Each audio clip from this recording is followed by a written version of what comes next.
things vague. 'Cause I need some of that vagueness now. It's all coming back too clearly. Oh, I loved you dearly. If you're offering me diamonds and dust, I've already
Greetings, adventurers.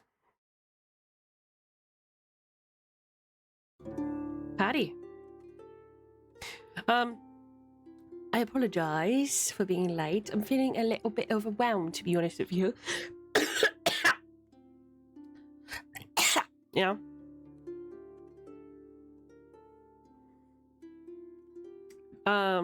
It's been a yeah.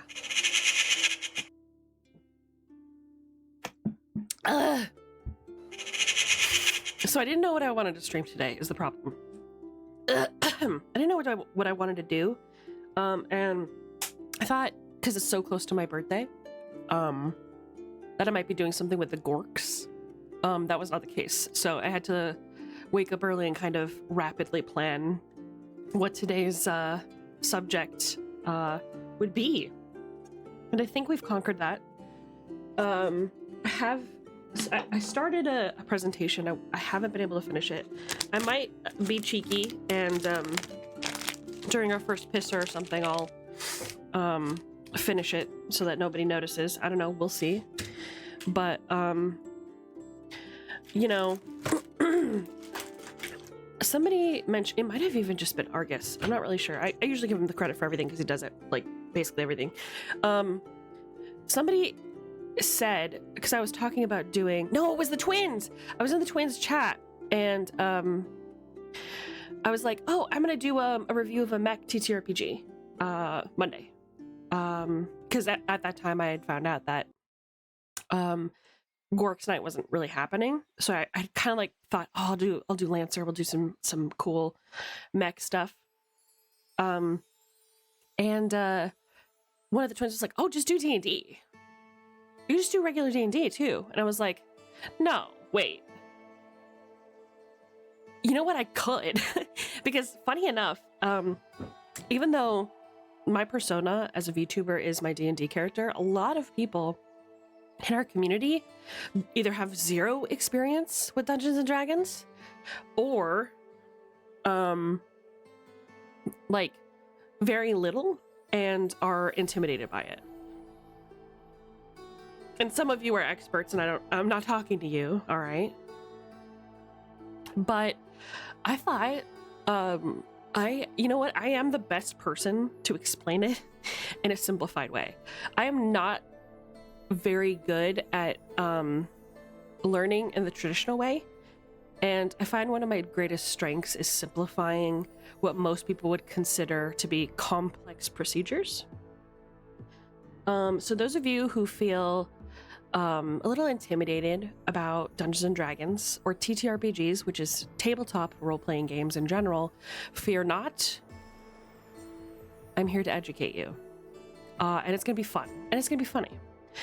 I have decided to bring on a special guest today. I kind of told him last minute.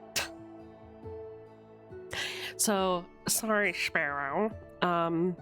But Sparrow and I, our friendship started basically role-playing, so it feels only fair that he would be my co-host today. Also, because I'm feeling overwhelmed, because I feel like everything is going on all at once, he would be a good person to kind of even me out a little bit, because I'm feeling a little, what's a good word for it? Neurotic today? Yeah, I don't know. Hormones are off, brother. But yeah, just all I have to say is today is a great stream for you. If you're feeling interested in exploring a fantasy setting or interested in role-playing games, but you kind of always feel like an outsider because you've never been knowledgeable enough. Hi, Nana! Every day with Esme is a good stream day. Thank you very much, my friend. Make sure you take plenty of breaks and get plenty of water, Stinker. Yeah, I'll try. That's why I have Sparrow here to pick me up and throw me into the room by myself and be like, take a break. So I'll be alright. Yeah, don't be intimidated, Jeff. This is I'm gonna break it down for you. It's gonna be all right, babe. It's really gonna be fine. I'm hoping that by the end of this, each of you is empowered to kind of explore your imaginations more than you ever have before, and that there's more intrigue for you to try out the role-playing games, not just Dungeons and Dragons, but role-playing games in general, to kind of allow yourself to be creative and experimental in a hobby that I very much enjoy. Okay? So let's grab our Sparrow. What you think? Should I give him a call chat? What you thinking, babes? Should we give him a cheeky little ring? This is too sweet. It can be hard to get into a hobby that has decades and decades of information. Yeah, no. I'm not even gonna get into it right now, because you're right. It is a very it is a long traditional hobby. Surprisingly, a hobby like this one kind of stretches all the way back. Since humans have been telling stories, they've basically been playing Dungeons and Dragons. So, but I know that kind of like, as an outsider, it kind of looks like a lot of numbers, a lot of dice rolling, a lot of like complications and things, but it really is going to be all right. Let me give him a cheeky call real quick and just see if he's ready. Also, I don't know what's going on with my mic, but it keeps plugging and unplugging. So if I'm ever like muting and you guys hear me, please tell me. All right, thanks. Let's give him a call.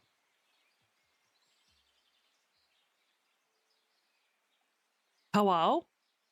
Oh, wow. Hi! Oh my god, it's Sparrow! Can you guys hear him all right?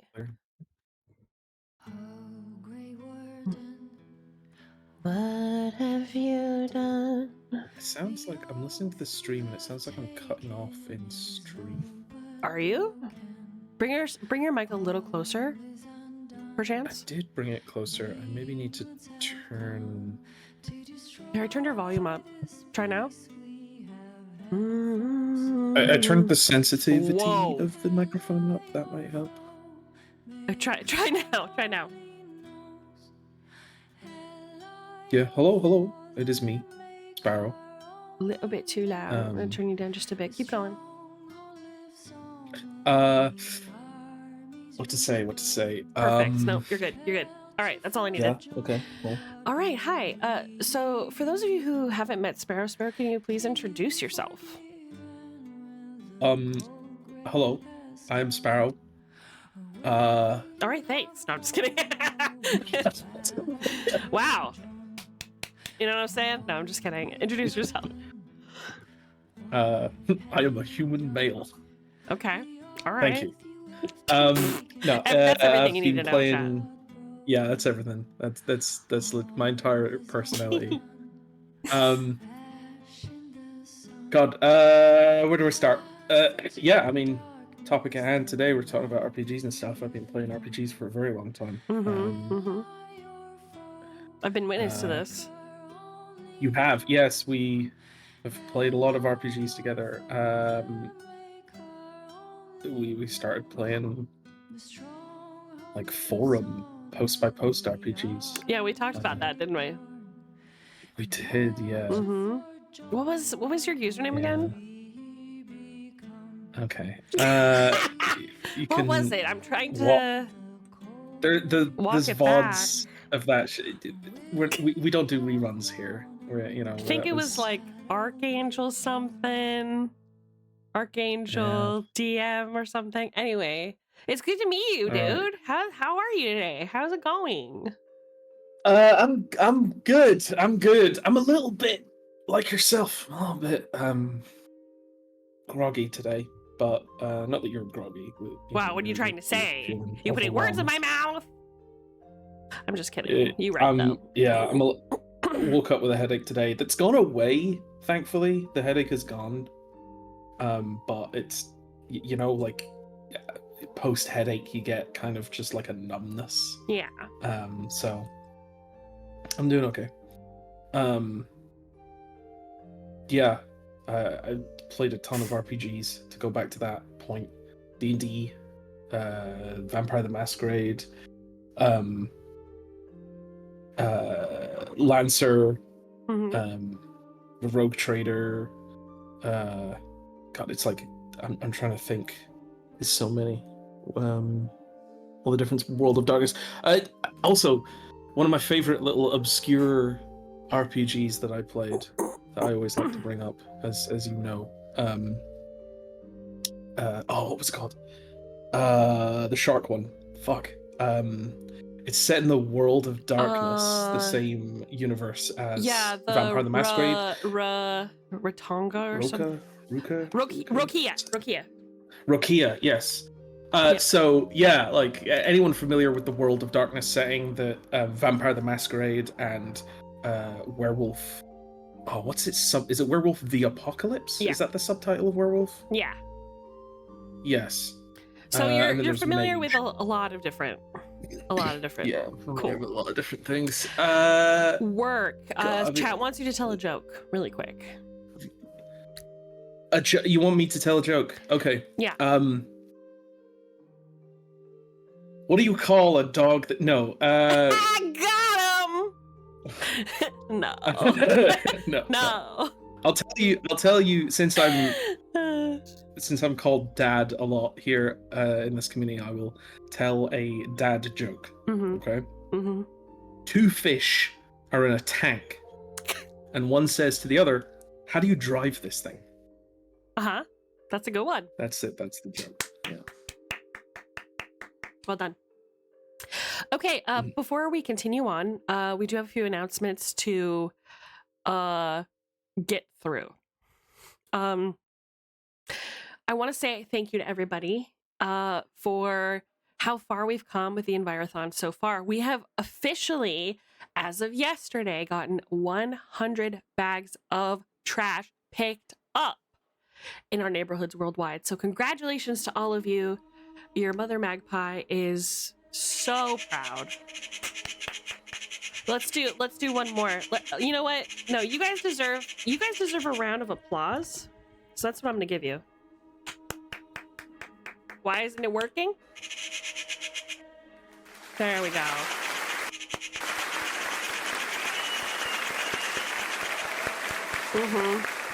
Yeah.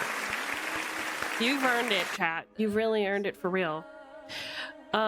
This is not good music for... There we go. So I just want to say to everybody, oh, you're too kind. You are too kind for real. Thank you. Yeah. Goodness. 100 bags of trash is fucking huge for real. I can't believe how many of you just like put in all the hard work. I picked up like 4 bags, 6 if you count the ones I got and then forgot I didn't bring my phone with me. So, really awesome job. I really fucking appreciate it. I know Kato appreciates it. If you didn't see my announcement in Discord, I will be playing Green Hell with Kato tomorrow, which is a realistic survival game. Why is the music so distracting today? Come along. Perfect. Celiana. Love that. All right. Yeah, it's we're gonna be playing Green Hell, which is a realistic nature survival game. We'll be doing that tomorrow. And then next week we're gonna be doing more of the what am I looking for? The rewards. So we're gonna do the hand cam, the karaoke stream is happening. We'll do the nature documentary probably the week after because it's gonna take a lot of preparation. Everything that you guys want, you'll get. And also Wednesday of this week marks the end of the Envirothon. And I will be giving away the Nature's Little Helper badge to whoever picked up the most bags. Currently in the lead is Toilet with how many bags does he have? 21, something like that. Let me check. How many was it? Argus, you wrote it down somewhere.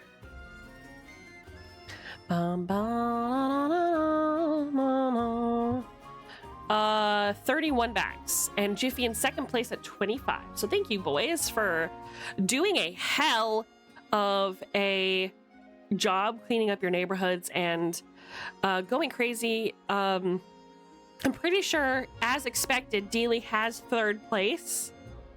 So I might make a badge for each of y'all. Yeah.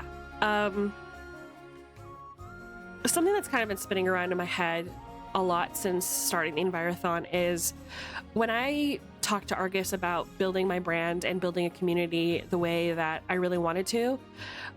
One of my original influences were a group of adventurers from, funny enough, Dungeons and Dragons called the Harpers. And they're a group of druids, bards, fighters, rangers, good guys, who act as kind of like listeners and helpers. And why is my Sammy continuously getting disconnected from Twitch chat? This is concerning. Anyway, point is, I feel like that's something that we've made in real life, and that is so empowering and so heartwarming to me that we were able to create something that I could never have imagined in my wildest fantasies I would be a part of, much less be an influencer within, like be a guild leader for the Harpers. I just couldn't, in my wildest dreams, I could never imagine myself being a Harper, you know? You have worked hard, Keto too. Yes, Keto especially. Keto is the influence for all of this. She's the influence of much of my behaviors and interests, but yeah, Keto, you know, I mentioned this as well, but this was an opportunity to show Keto how exciting and important events can be. She had low hopes for this, but like kind of proving her wrong in a way has given her so much joy, and I am so privileged to be a part of that, and I'm so privileged that to be a part of your joys as well. We've heard so many great stories about people having mini adventures while they're out picking up trash, and I just think that that is so wild and so endearing and so fucking cool, and I hope it becomes a good habit for everybody. I know it's become a good one for me. Friends bring out the best in each other. You are so inspiring. Build it and they will come. 100%. Yeah. You know, I told Kato at the beginning too, I was like, you know, it does not matter if nobody else picks up any trash because I'm gonna get 100. And I didn't need to, and I'm so grateful again. So thank you all so much. Thank you for being the best community out there, the best friends out there, and thank you for being good guys. Good work, everybody. Let's do another quick clap-a-rooney. Are you gonna? Okay. Very nice. Very nice. Thank you.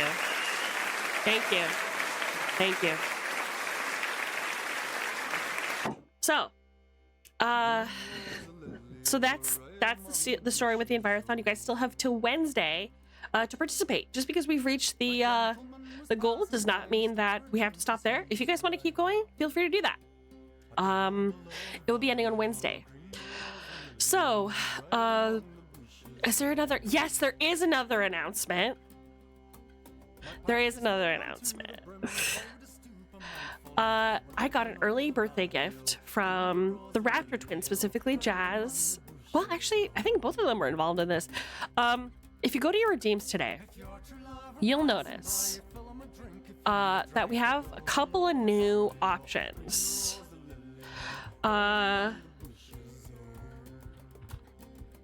And it should say Ask AI Dagoth. It's Thaddeus, actually. It's not Dagoth. But, you know, you can do one of these.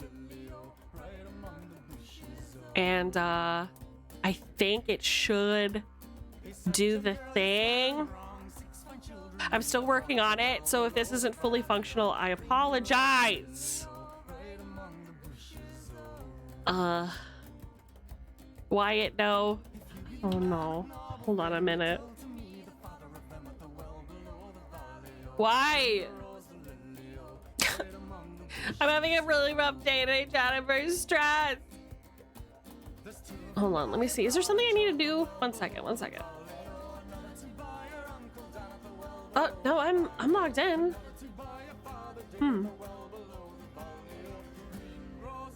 Esme Silverthorne asked me, what's up? The great human inquiry of what's up. As if I, Thaddeus, had to explain my grand existence to mere mortals. But fine, I'm reveling in the joy of mocking feeble humans, enjoying the superiority of dark elves, and perhaps planning a union-mandated pisser. How about you struggling with basic tasks, or maybe losing to kobolds in DD again? Holy fuck, Thaddeus. He's ruthless. He is ruthless.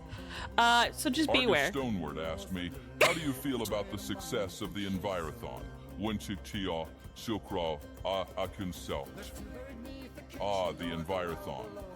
A quaint little human Sometimes he endeavor, goes isn't off it? in Draconic, A sorry. gathering where humans attempt to show they care about the environment, stumbling through their petty competitions.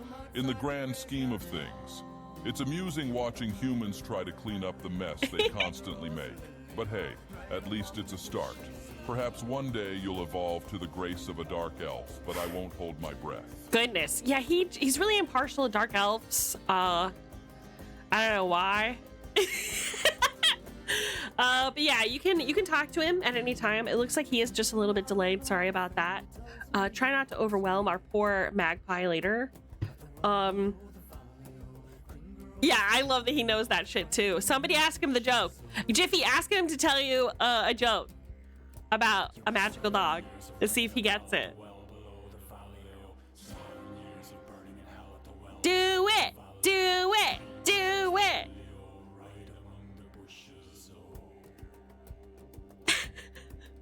Do it! I'll do it. Frog it! I'll do it. Okay, I'm going now. Bye!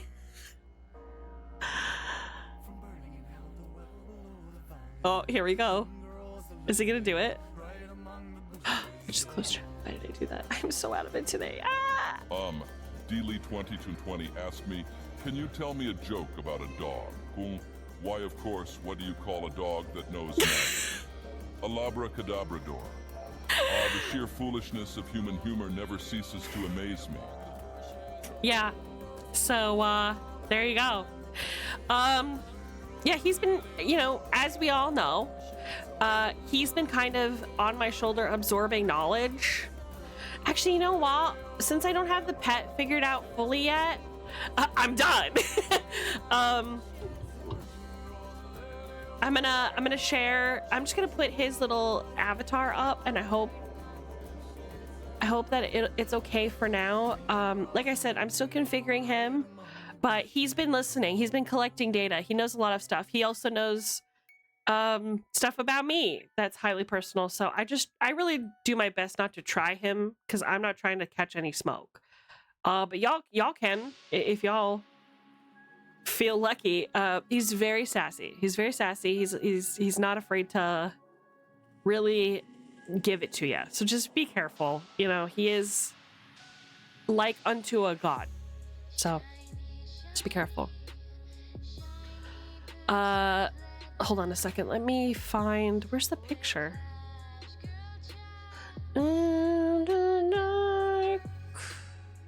There it is.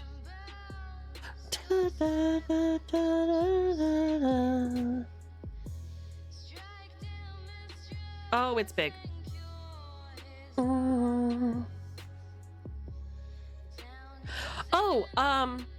So it's my birthday this week. My birthday is on Saturday. I will not be present on that's where the magpie goes. I'm just gonna put him down here. I will not be present on Friday or Saturday, worse, Sunday. So we're gonna do a guild event on Thursday. At any time this week, if you would like to give me a gift, consider donating to my coffee. I don't have any expectations from anyone. We're not doing anything major. I just want to have fun on Thursday. So we're gonna play some Jackbox, some multiplayer games, and just chit chat and laugh and have a good time. Everyone is invited to come. Like I said, no major events, no donathon, nothing like that. We're just gonna hang out and have a good time. I love you all very much, and I'm really excited to hang out this week. So we'll see how that goes. Anyway, all right.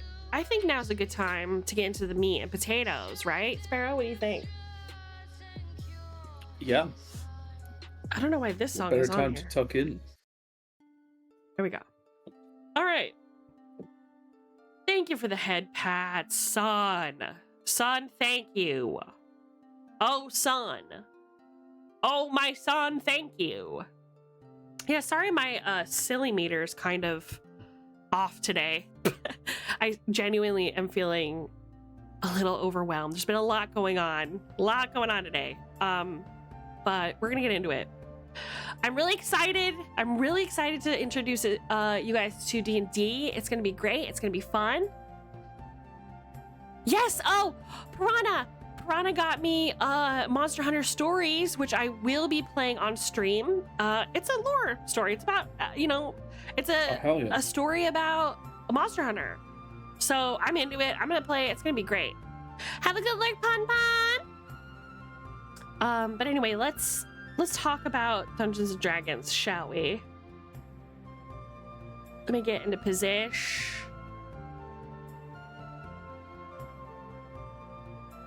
Where?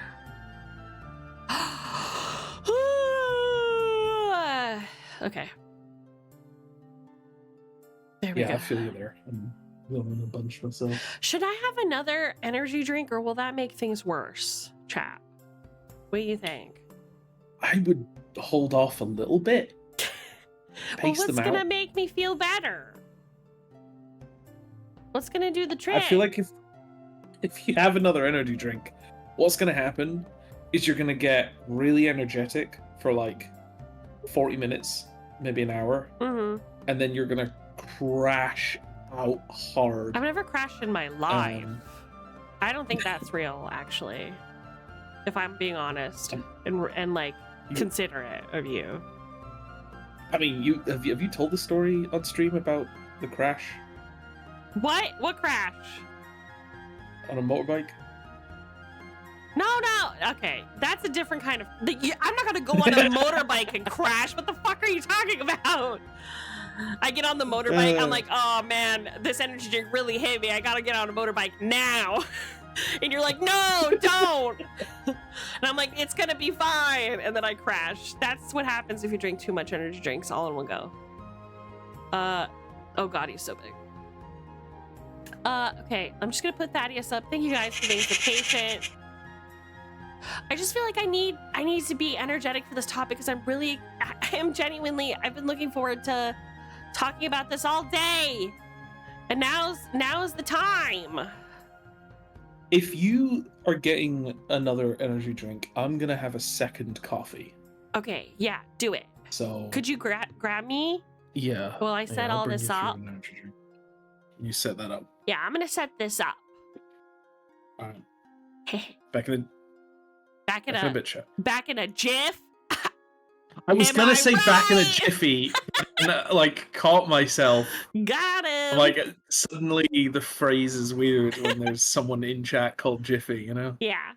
Is that on purpose, Jiffy? Or is it? Yeah, Jiffy. Unrelated. As I was walking alone. Alright, I'm gonna go get coffee. Yeah, go get coffee, please.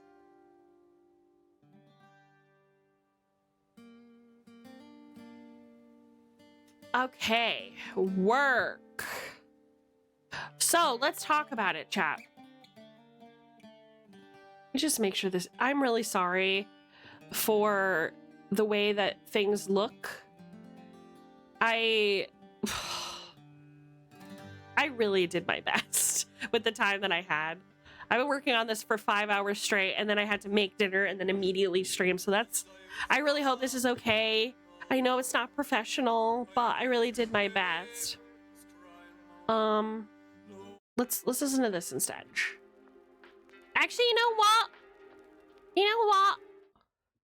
We're gonna listen to some music that's gonna really give us like perky feelings. Let's listen to this. This is called When Life Plays You a Sour Tune, Make Lemonade and Dance to Your Own Rhythm, which I feel like is really fitting. Thank you. You guys ready for that crack? You think about that, huh?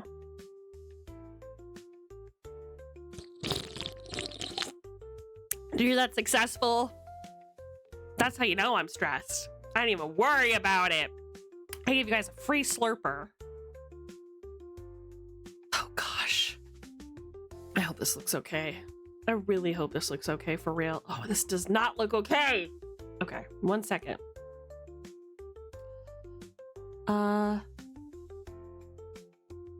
I have to fix something on this really quick.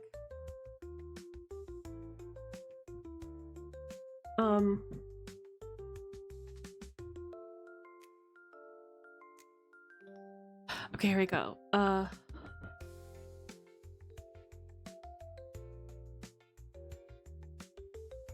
Cool. I hope that this will work. I have to go through this and make sure. I worked really hard, chat. I really hope that this is okay.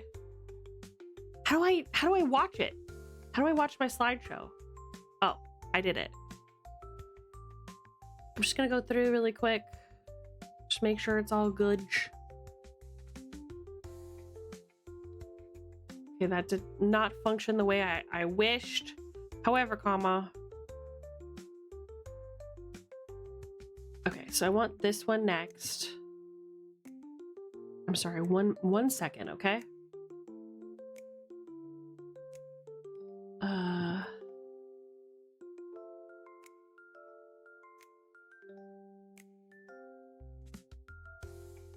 And then we'll get started.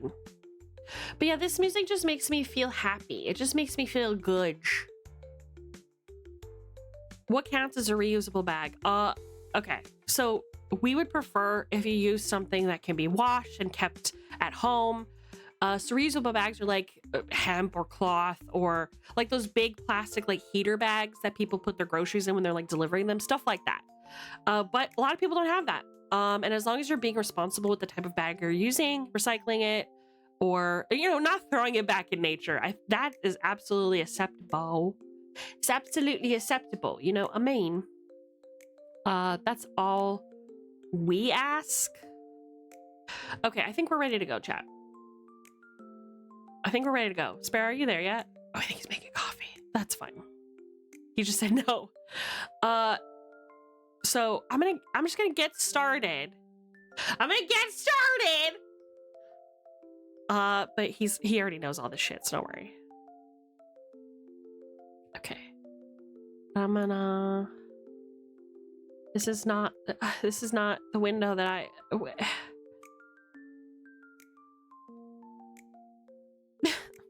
Please. I'm begging you. There we go. All right, welcome everyone. What is Dungeons and Dragons and how do you begin? Right, so bye Piranha, have a good time. Right, so as I mentioned before, this hobby has decades and decades of history and lore attached to it and rules, and it looks complicated. As when you're not a player, this game can really feel like a lot. And I'm sure some of you have that like urge, like, oh, I just want to learn how to play this, but I don't even know where to start. When I pick up a book and start, which book do I read? There's like 100 books. How do I get started? How do I play your game? Right?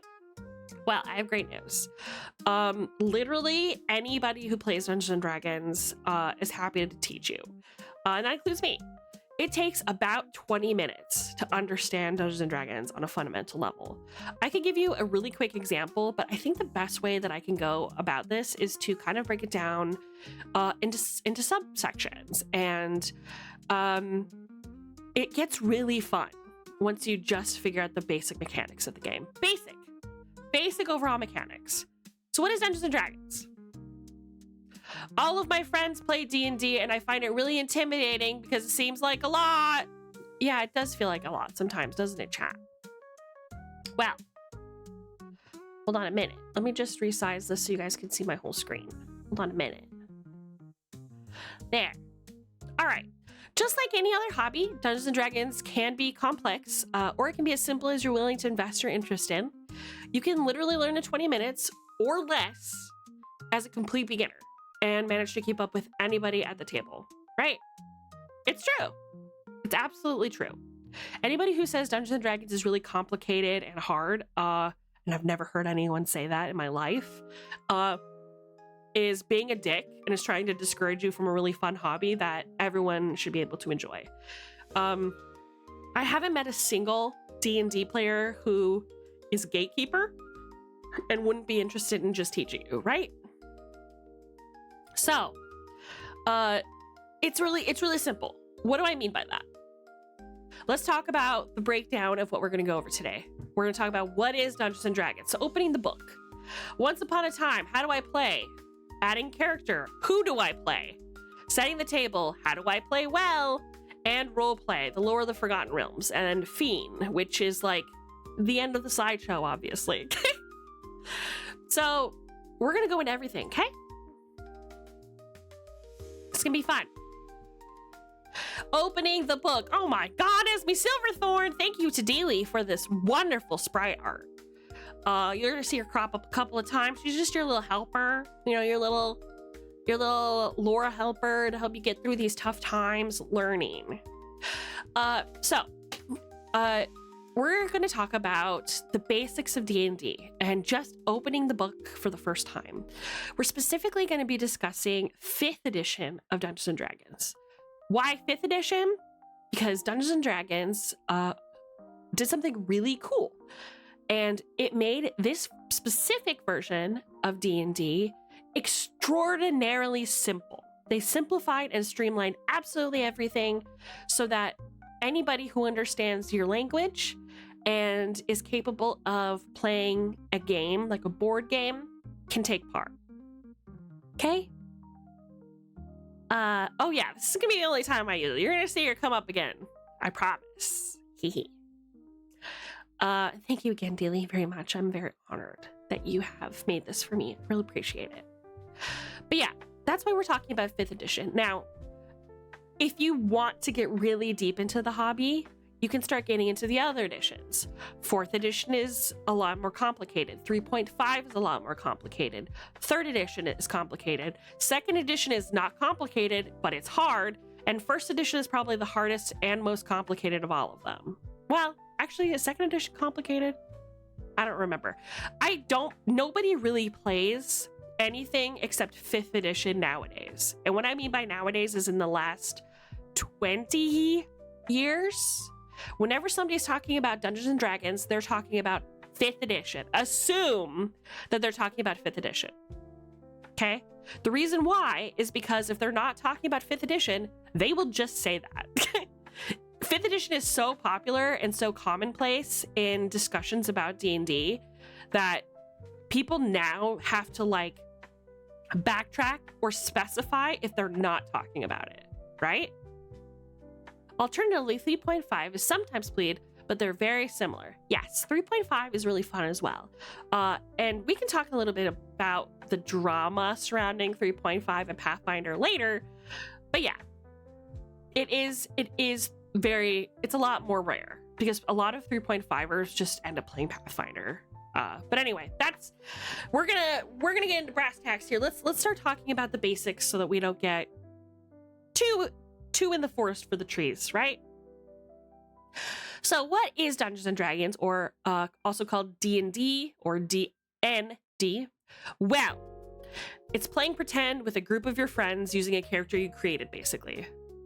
Literally, that's it. No, really, that's it.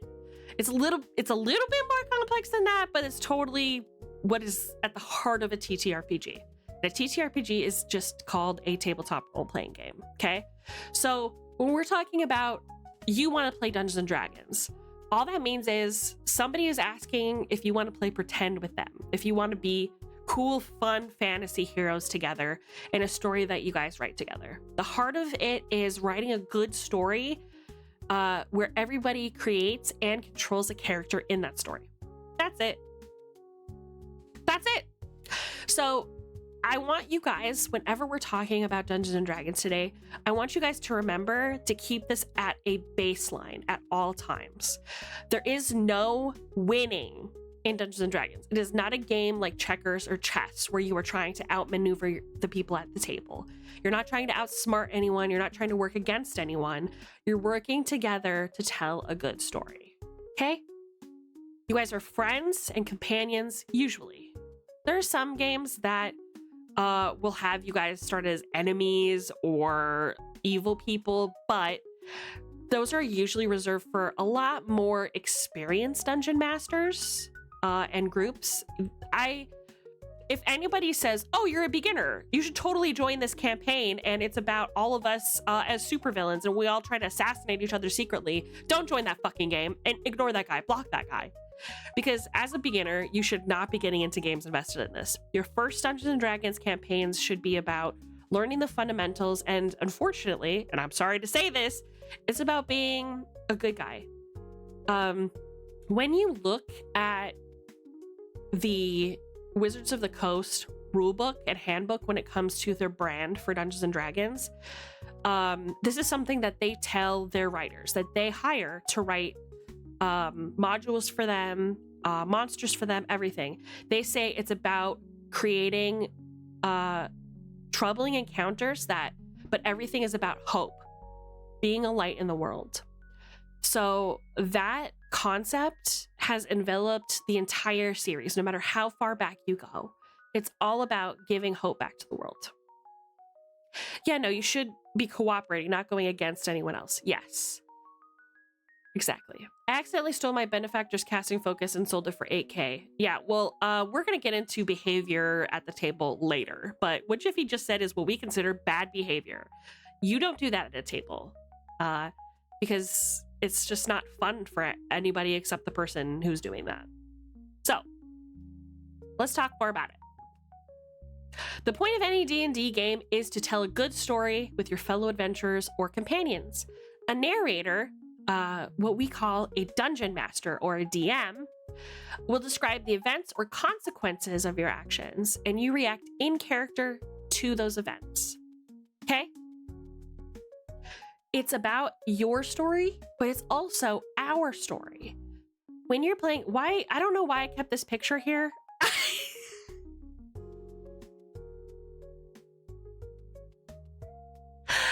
Let's just pretend that they're playing Dungeons and Dragons. I'm so embarrassed. I didn't have time. I'm so sorry. Ignore that. Is that like a default image from a... I mean, maybe your story is about, learning to cook, Maybe your quest is to obtain rare ingredients for a very fancy meal. And these mushrooms will grow in the deepest, dankest dungeons. Don't overcomplicate it. We're not there yet. Shush. Okay. All right. So, once again, the point of any D&D game is to just tell a good story with your friends at the table. It's not just your story, it's our story. So remember, the actions that you take aren't just going to affect you, they're going to affect everyone. Make sure, just like in a cooperative multiplayer game that you would play on the computer or on a game system, that you're being a good friend and a good companion to your fellow adventurers, right? Our story, comrade. Exactly. Okay? I'm so sorry about that. I'm really embarrassed. Okay, next. I heard there were dice involved, so what's up with that? How do I play? Great question. So, you're going to hear a lot of terms being used when we're talking about Dungeons and Dragons. We're going to go bit by bit. I'm going to quarantine off a part of this just so we can focus on one thing at a time. Okay? Let me see. How can I do that? All right, we're going to put a Chompy there just for now. All right. Beep. I just don't want you guys to get lost in the sauce yet, okay? Can I flip him? Can I flip him? I can. Right. All right. Thank you, Chompy. Now. And now this is all stuff that I'll show you once I give you a character sheet to look at. But we're just going to go over the basics right now. We're going to talk about ability scores. A lot of what you'll notice is that your character sheet just has stuff on it that a person would have on their real life, like medical forms, right? Kind of like a real life character sheet. So like how strong you are, how nimble you are, how healthy you are, how wise you are, how intelligent you are, and how charismatic you are. These are all very, very realistic kind of statistics that people will look at to kind of determine what you roll and how well you roll. Okay? So when you're making a character and once you're personifying that character, you want to consider your ability scores or the things about your character that maybe they're best in. Now remember, because this is a cooperative experience, you don't have to, or more accurately, you shouldn't have great scores in everything. Having weaknesses does make a strong character. Now, you absolutely can be kind of like a jack of all trades and have really good scores in everything if you want. But the point of the stories is, and always has been, to make sure that anything that you're weak on, that you're able to lean on somebody else who's good at it. That's what makes the adventures fun, is that you have a side of you that maybe you aren't very good at expressing, or maybe you're not as practiced in.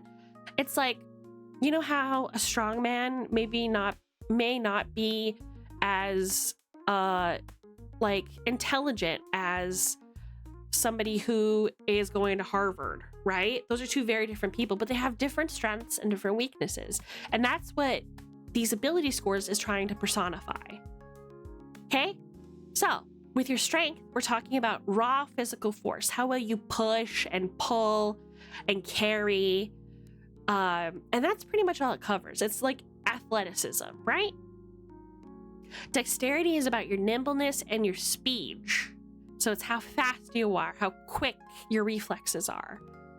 Your constitution talks about your resistance and willpower. In 5th edition, it's a very unique ability score. And we'll get into that in a minute, but it's a little different than the others, but it does cover your resistances and your willpower as a person. Your wisdom governs your perceptions, like your senses, and your intuition. When you have a bad feeling about somebody, that's your wisdom kind of meter going off, right? Your intelligence governs your reason and your memory, and your charisma is your force of personality.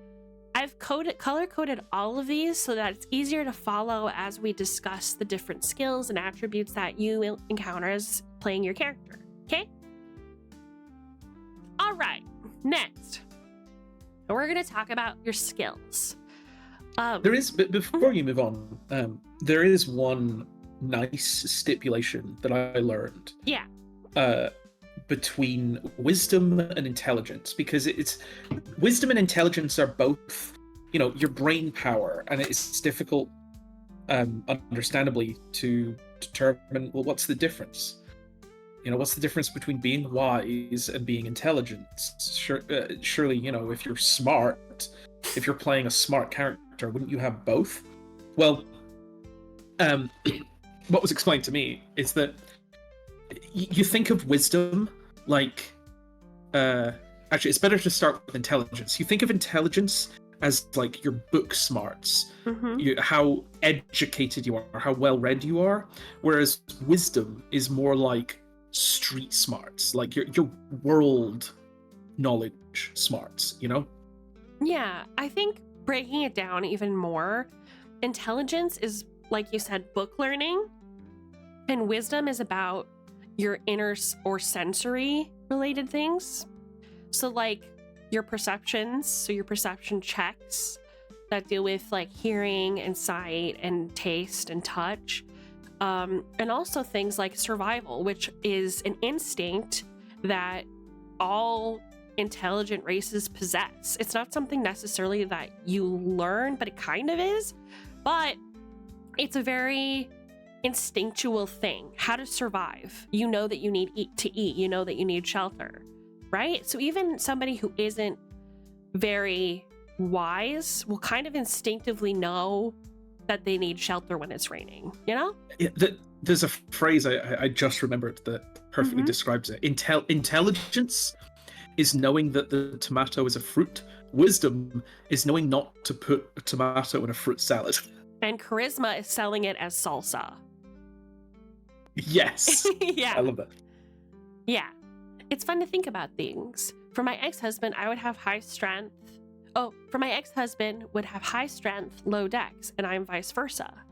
He's got higher wisdom than me too, hee hee. I think lower stats in some places create fun opportunities too. If you have low charisma and can't convince the guard to let you pass, you have to figure out something else. Yeah, exactly. Maybe dex gets you stealthily climbing the wall. Maybe intelligence let you reason with him on why you should be allowed anyway. Exactly. Metaphor. Yeah. Exactly like Dee Lee said. Don't consider failure in Dungeons & Dragons to be a bad thing. It just gives you an opportunity to have new experiences or to attempt things differently. But let's get into skills specifically, okay? So when we're talking about strength, strength and athletics go hand in hand. Because remember, it governs jumping, pushing, pulling, carrying. So like weightlifting would be considered athletic. So it would be governed by the strength stat. So that means whenever you need to see if you're being athletic, right? Or if your dungeon master says, I would like you to roll your athletics, they're asking you to perform a feat of strength. So your strength score is going to give you modifications to the increase of your athletics, right? If you're a really strong person, naturally, your athletics is going to be a lot higher than most. Okay, raw physical force. Now, we're talking dexterity, we're talking nimbleness and speed. So things like acrobatics, sleight of hand, and stealth are going to be your bread and butter. So if you want to do flips off of, parkour, if you want to do flips off of like cliffs and stuff like that, or if you want to, pickpocket somebody, or if you want to be really sneaky, it's all about how high your dexterity score is. So your dexterity score is going to impact how good you are at those three things. If you're really good at athletics, sleight of hand, and stealth, it's probably because you are a very nimble and speedy person. Sleight of hand specifically requires a lot of speed and, some would argue, a lot of cunning as well. But what it comes down to is being quick with your movements so that people don't notice. So that's your dexterity score. Constitution doesn't influence anything in the skill sheets, but what it does influence is how well you resist things like poisons or sometimes mental or magical effects in this world. It determines the way that your body reacts to adverse and sudden effects. So even though there's no skill attached to it, when you think about it, there really shouldn't be. There isn't a biological way to train your biology to be better at something, so you shouldn't really roll on it when you think about it. It's kind of more natural than the other stats. It's an intuitive thing. Insert Princess Bride joke about arsenic poisoning here, but just to simplify things, they kind of gave it its own category instead of adding it to the list of skills that you would use to roll on when you're deciding what your character does, right? So let's go into wisdom next. Wisdom, like we discussed, is all about senses and your intuition. So when we're talking about perceptions and things like that, we're talking about animal handling. You don't know what an animal wants because it can't speak our language, but based on its body language, what you're observing about its behavior, there are a lot of inferences that you can take from that behavior. You can assume if an animal is injured based on its posture or its breathing. That's animal handling. Medicine, same thing. You don't necessarily need to understand someone's language to understand when they're injured or when they need medical assistance. And you don't necessarily know how to communicate with somebody who can't hear you, that you're able to bandage them up, but you can show them by doing it, right? You also have things like insight, which again governs your intuition. It's your little voice inside your head that tells you that something's wrong or that something's right. Right? That all has to do with your perception. The last one, as I kind of touched on earlier, is survival. All of us within ourselves have a drive to protect ourselves, our bodies, our stomachs, our hides. All of those things come from our animalistic nature and are governed by the wisdom stat. So if you're trying to determine if somebody's lying to you, you're asking your dungeon master, your storyteller, what your intuition is telling you. So naturally, you're going to need to rely on your wisdom score to help you roll that insight check. I hope that makes sense. Exactly. If you're playing as Superman max stats, there really is no real tension. Exactly. Normally when I am running a Dungeons and Dragons campaign, my favorite way to run it is with standard array at level 1. And oftentimes that is a very, what's the word? Not complicated, controversial. It's a controversial decision because a lot of, especially experienced players, want to start at level 3 so they can get all their shiny class abilities, which we'll go into a little bit later. But I like starting at level 1 because it brings everybody back to their roots and gives them a new experience. And the most important part is one of your ability scores starts off really, really low. And what that means is even more experienced adventurers are relying on each other a lot more to assist them with some of the problems that they encounter. I find that it often adds to the sense of adventure and danger as well. As a level 1 character, you're essentially like a farmer who just picked up an axe. You're just learning how to kind of manage your body and the new skills that you've picked up and learned. So it can be a very dangerous encounter. And I find that to be really fun to see how creative my friends at the table can be as a storyteller, right? Standard array is V good. Yeah, I'm glad you agree. I'm glad you agree. Level 1 gives you time to flesh out your character's personality too. Yeah, that's a big part of it is when you start playing a character for the first time, you'll notice that the personality may drastically or even subtly shift during the span of the weeks that you end up playing them. You spend roughly 4 hours per session playing as this person, and what they like or dislike or how they react to external events could change over time. And maybe you even have reasons for that, but it's a very normal part of the character creation process to start off your character one way and have them turn out another after a few sessions of play. All right, now we talked about intelligence. And intelligence is stuff like Arcana, history, investigation. You can't see it on your screen. Oh gosh, I'm doing a bad job. Okay, it's fine. Okay, so Arcana, history, and investigation.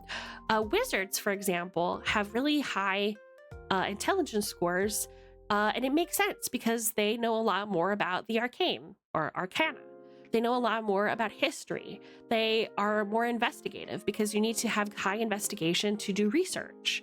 And the result of that research leads in the higher ability to have skills with magic or with history. Okay, so typically if somebody in your party is playing a character that has a very high Arcana, history, or investigation score, it means that they definitely relied on the intelligence ability score. If you're a really intelligent person, your skill in those 3 things is going to be very high, much higher. And it's going to improve the results of what you roll when you're asked to make a skill check like that. And now we're going to talk about king of the ability scores, which is charisma, as we all know, which is your force of personality. And force of personality is really a really important detail of the charisma ability score because it's an interesting one. And I'm not just saying that because it's my favorite score on the list. It governs your deception, your persuasion, your performance, and your intimidation. That makes sense, right? As a charming person that people like talking to and being around, people are going to be more perceptive to being deceived by you or being persuaded to do things with you, or the performances that you put on. Maybe they'll be more swayed by, maybe they'll be more touched because they have a deeper meaning to your friendship. They could also be more intimidated by you. You know, there are so many ways that you can make a character genuinely, and there isn't a wrong way. So sometimes you'll have a bard who has a really, really high intimidation score, and that's how they get things out of people. It's not through like nice means. It's not through persuasion or performances or deceiving people. It's all about intimidating them, you know, enforcing their will upon others. Now, those are the skills associated with the charisma score. But there's also one really important thing to know about charisma. Charisma, as your force of personality, also stops opposing forces from displacing you. It's like having a soul that is so strong and like a personality that is so enforced by your being that people who are trying to transpose you to another plane of existence or trying to teleport you to a prison cell are unable to do that. So, funny enough, bards, because one of their highest scores is going to be their charisma ability score, and whenever a wizard wants to, let's say that you're a wizard magister and you want to throw me in jail, right? I would have to roll my ability score check to resist it. So the chances of me resisting like a magister's high level teleportation spell is a lot greater than the barbarian. I would just stand there and the spell would fizzle around me and I wouldn't even know what happened. Like I wouldn't go anywhere. Because that's how strong the personality is. I always found that to be a really interesting tidbit, because people always say that you know, once you're in the hobby, that charisma is kind of a useless thing because, you know, it doesn't save you from danger, but I would disagree with that. There are classes in Dungeons and Dragons that can force you to do things like tell the truth, or they can put hexes on you, forcing you to perform actions, or it will cause you pain, right? But bards can kind of counteract that by just being themselves, which I really, really like. It's like, I'm in your zone of truth, but I'm not obeying it because I don't have to. Whereas other characters might be like, oh shit, zone of truth. I have to say everything the truth now, you know? I refuse to move and you can't make me. Yeah, that's exactly right. Thought of it like stubbornness. Yeah, sure. I think it's a little different than that personally, but if that's how you want to think of it, I think that's great. I like the idea that your personality is so cemented and so sure of itself that you're never like apart from yourself. You're never like transposed away from who you truly are. You can't be whisked away by forces against your will. You just can't, you know? So, that's about it. As far as ability scores and skills, that's where things become the most complicated. So congratulations, you guys did the hardest part. You learned about ability scores and skills. I would argue that that's the hardest part about Dungeons & Dragons, because a lot of people get really intimidated when they look at the character sheet and they see this raw list of stuff and they don't know what any of it means or what the numbers next to it mean. Well, I just explained it to you and it seems pretty simple, right? It's all completely logical. If you're strong, you're athletic. if you're dexterous, you have great acrobatics. That all makes sense, right? So when you're thinking about who you want to pretend to be, what kind of little adventurer that you're going to be when you're playing pretend with your friends, think about what kind of skills that they would have. And all you have to do is make sure that the ability score and the skill matches. And I would definitely suggest choosing a class that really excels with a combination of your ability scores and skills, right? And now we're going to talk about other things that may be impacted by I'm just gonna get rid of you, Chompy. Thank you for your help. Other things that may contribute to higher scores, right? So your ability score means that it is like the baseline, right? So if you're strong, you have good athletics. Now, another way that you can improve your athletics is through a magical trinket. If you have an amulet that gives you advantageous athletics, right? If you're better at athletics, maybe your strength isn't that high, and this amulet gives you the athleticism of a trained Olympian, stuff like that. So there's trinkets, swords, armor, all kinds of magical stuff that can increase or influence in a positive or a negative way both your ability scores and your skills sometimes. But those are the only things that are taken into consideration when you're rolling dice at the table. Okay? Pretty easy. I hope that made sense. Do you guys feel like this was pretty clear? Does anybody have any lingering questions that maybe I wasn't able to answer? I hope it was fine. Like I said, I really rushed it. I'm so sorry for that. But I did my best, and it's still color-coded for you in case you get confused. All right. It looks good. You did great. Thank you very much. I'm gonna get rid of you, Chompy. I need to move this guy. Well, please let me. Please let me. You know, there's something very important though that I think Wow. that a lot of people are asking. That what is a Dungeons and Dragons? What is a dungeon? What is a dragon? Well, I'm here to answer those questions for you. A dungeon is a series of rooms, typically subterranean, that contain treasure guarded by traps and monsters. There you Sometimes they even contain dragons. What's a dragon? Well, a dragon is a lizard with wings that breathes fire, lives for thousands of years, and is as intelligent as the smartest of humans. Sometimes they're good, and sometimes they're evil. Are you reading off of a There it wiki? is. No. I wrote that. Oh, I'm reading off a note I wrote. that's very cute. Hi, Gussie. Right. Thank you for that, Sparrow. That is something that fascinates me, is that you can tell when someone's reading off of something rather than saying words from their brain. And I hate that that's a thing that human beings can do. Is, oh boy, I certainly write down everything I'm going to say as NPCs in campaigns, etc. I write down little scripts, and it's like, how do I read this without it sounding like I'm reading off a script? You know? Anyway, that's a topic for another time. So, how do I play 5th edition? Well, now that you've had a taste, surely you're ready to take on Tiamat, who's the dragon goddess herself, right, guys? Right. So let's talk about a realistic scenario that, or an example scenario, I should say, that you could experience as an adventurer.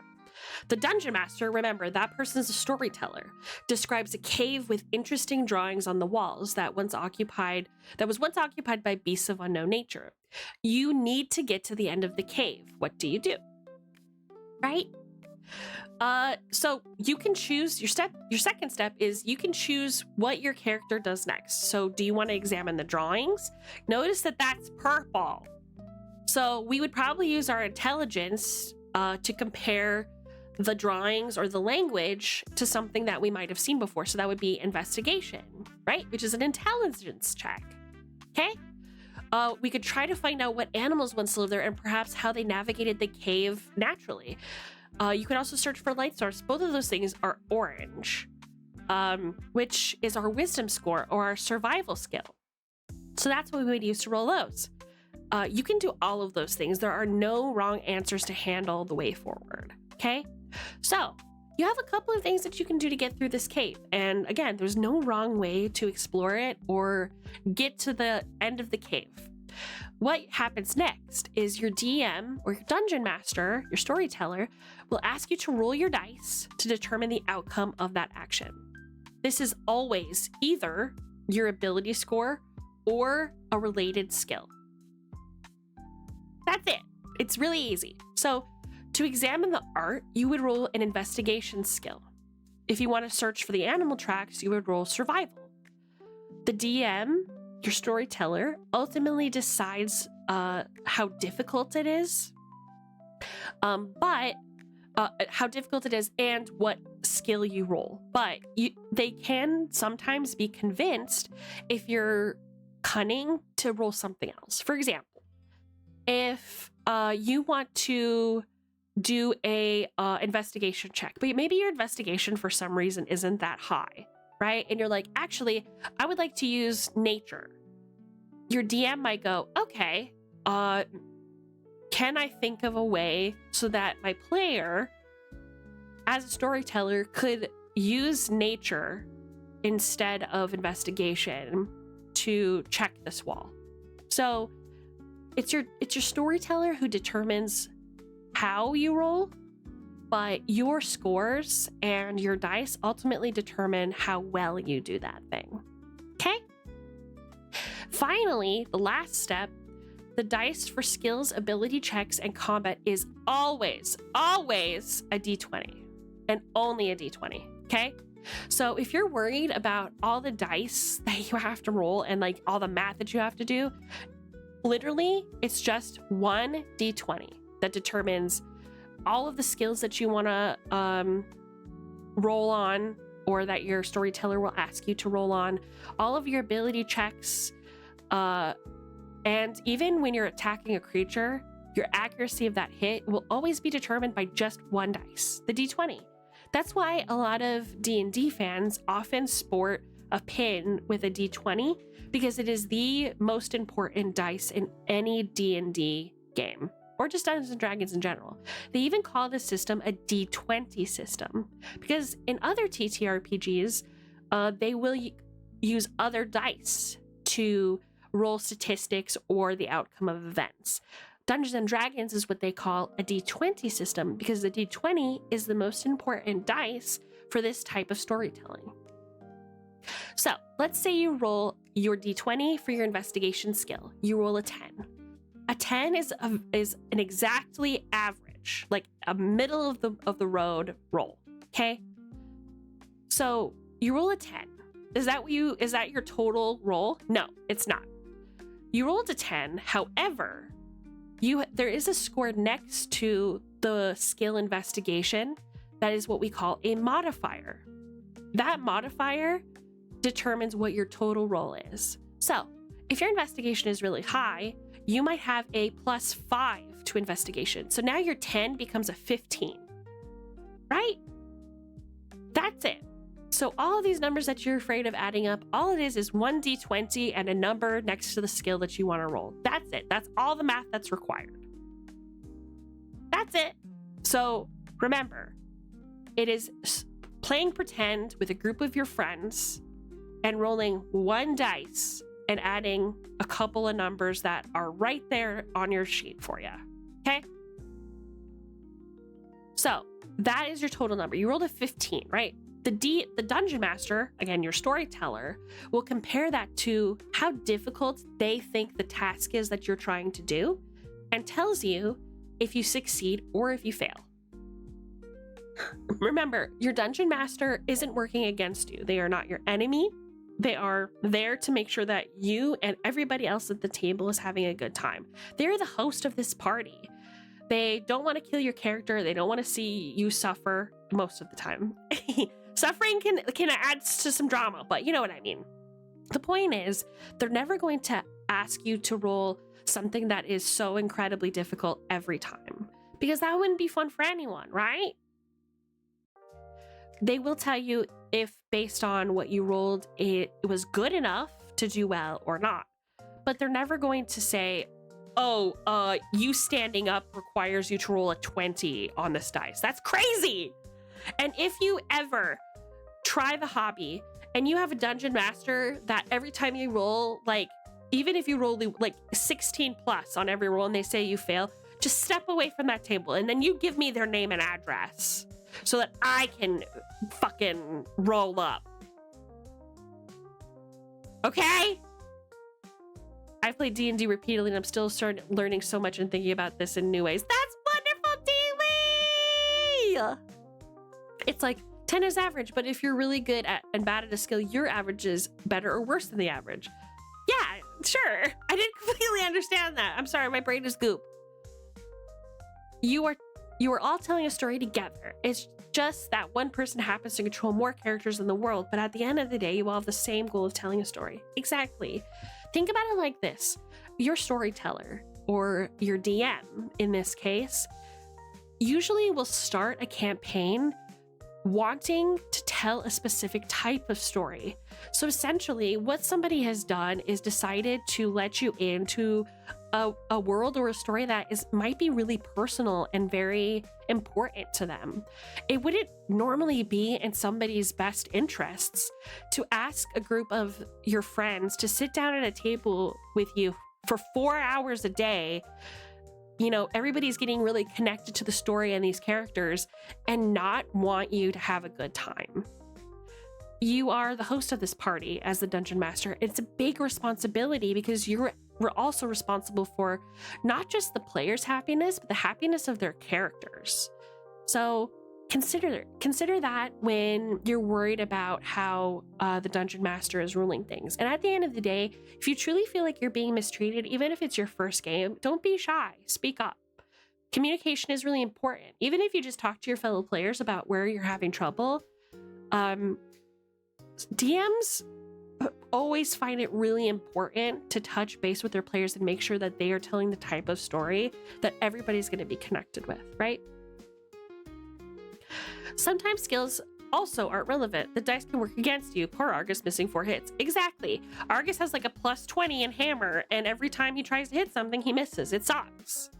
My dice hates me mostly. I get a lot of really low rolls. See, we'll get into dice jail a little later, but do you see how easy that was? Literally, it's like, oh, you're in a cave and there's writing on the walls. You need to get to the end of the cave. What are you gonna do? Bam.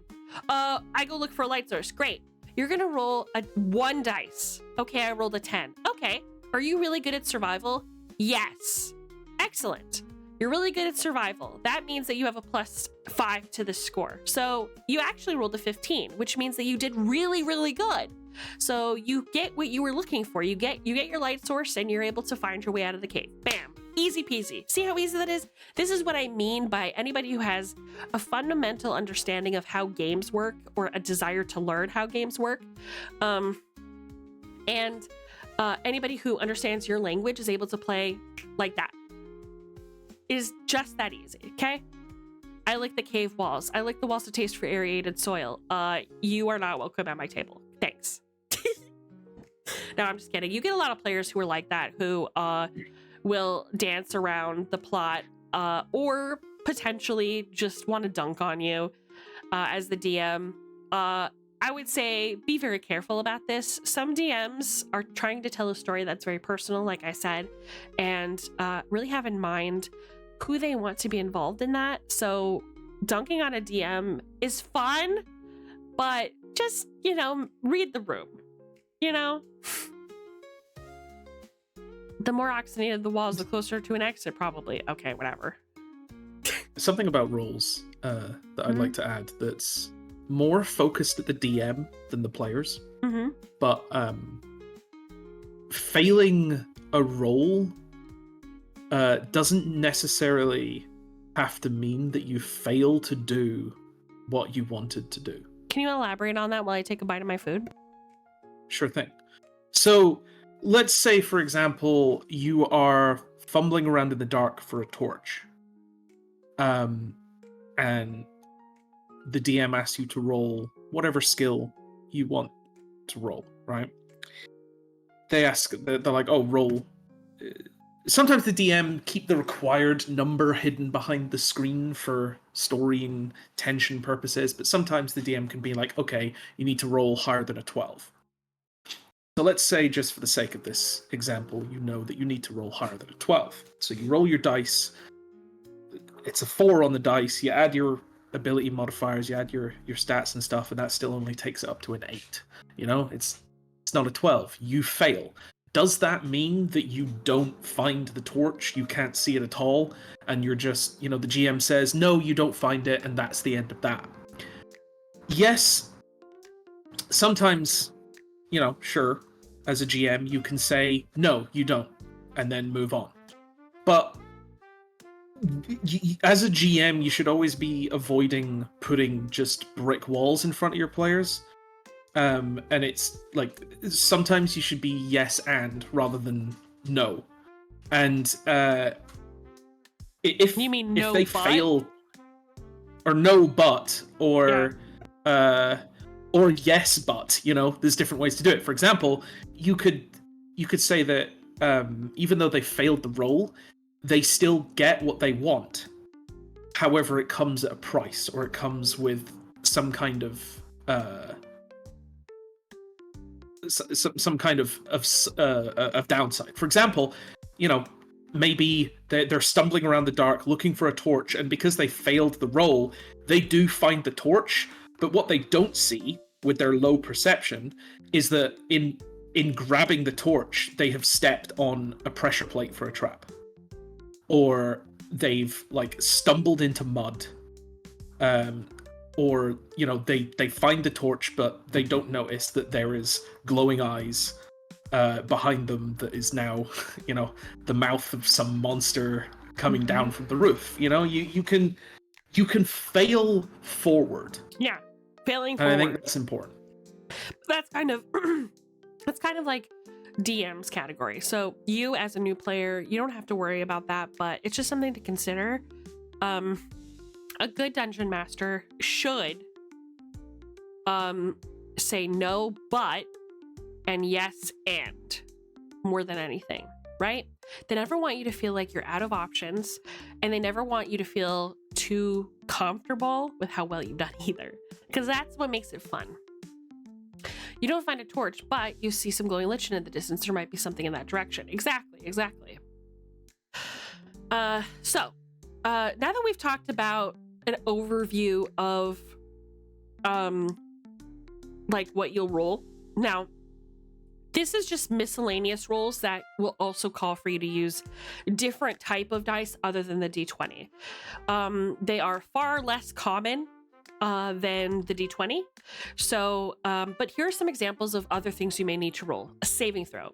So this uses your ability score instead of a skill to help you out against sudden effects, like poison, dodging a fireball thrown in your direction, or resisting translocation, which we went over. If somebody was trying to teleport me, Esme Silverthorn, off of this barrel and into the sky, I would roll a charisma saving throw. I don't roll charisma acrobatics. I would just roll a charisma saving throw. And I would roll a d20, and it would just be whatever modifiers my charisma score had to determine the result. Okay? There's also random effect tables. So if you know something called wild magic, which is magic with an indeterminate effect, there's a class called a sorcerer and a subclass, or like a sub job of a barbarian that utilize something called wild magic, and consider it to be like raw chaos. So sometimes what happens is when they try to get off a desired magical effect, something else happens instead. So you roll like a D100 instead of a D20 to determine the magical effect on it. It also can sometimes be for magical loot, just to generate, lots of random loot. Sometimes you'll open a book for Dungeons and Dragons and it'll have like random loot tables, and on one side it'll say D1 D100, and then it'll have like a whole list of 100 different options there. And then depending on what you roll, it'll have that effect. It's not very common that this happens. Usually, again, that's a storyteller that does that. But sometimes just for fun, the storyteller will be like, okay, roll a D100 and find out if you find a magic knife in the shop and what magic it has on it. And then you get to do that. You might also roll on background traits. So if you're not really sure what kind of personality you want the character that you're playing as to have, sometimes you'll roll a D6 or a D8 or something. Again, on these loot tables, or not loot tables, they're just tables. You'll roll on a table which has a list of personality traits assigned to one of the faces of the die. So if you roll a 1, you'll get one different type of personality trait. If you get a 5, you get another. Right? And damage is going to be probably the most common of the anti-D20s that you'll roll in a game. As previously stated, you roll a D20 for everything, including combat. So you're going to roll your D20 dice to determine if you hit something, but the damage of that hit will depend on the type of weapon that you use, if you're really good at using that weapon, and it will usually be anywhere between a D4 to you can even go up to a D10. D10 weapons are obviously the bigger, heavier weapons out there. Yeah, so you would probably need a higher strength score to wield them in character, right? I don't know if that's always true. I should stipulate, Huh? You say at most a D10, a D12 is actually the That's highest right. Thank you. roll for damage. Yeah. But it's extremely, there's only like one weapon, maybe two, that rolls a D12. Spells as well. D12 is used for spells too. So yeah, even the damage on a spell will often use D4, D6s, or D8s. And usually for spells, it's like a number of them. If you see something like you have to roll 4D6 to determine the damage of this, what it's asking you to do is roll 4 dice that are D6 in variety. So not that complicated, pretty easy. It just looks weird. Other things that you might roll on include items. So you will typically roll D6 for recharging items, like a wand or a magical staff to regain their magical charges. Not all magical items have charges. So again, that isn't something that you will normally run into very often. A lot of magical items you have to just like attune to, like the magical item has to get used to your specific pheromones before you can use it. But most of the time when you see item charges, we're talking about staves and wands and stuff. So you don't see it very often, but that's always a D6. And then we're talking about recovery. So let's say you're in a big dungeon. You guys have been going for, hours and hours, going deeper and deeper and deeper into this dungeon, and you guys are out of spells. You're tired. You just want to sit down for a little bit and recoup because you guys have been hitting those monsters hard. Well, if you would like to recovery, there's something called a short rest. It's a rest that is usually anywhere between an hour to 4 hours max. You would roll something called hit dice. Hit dice are located on your character sheet, so you're not going to have to remember which dice it is or how many you roll. It's always there. Always. Okay? It will help you regain any HP that you've lost depending on how many of those dice you roll and what you roll. And it can be anywhere from a D6 to a D10. I don't think the classes go up to D12, do they? Am I wrong? Check on that for me. Check on that for me if you don't mind. Yeah, I've never heard of a D12 hit dice, but Barbarian has D12? Are you sure?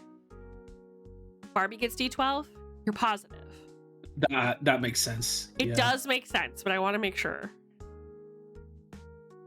I forgot about D12. Yes. Okay, work. Thank you. Thank you, Vescus. They're D12. So for a barbarian, they have a beefy D12. They can roll like a handful of D12s to regain hit points, which is really good because they're the bulkiest. They have the most health. They need to roll a bigger dice to have a bigger dice pool to regain more health if you guys are on a short rest.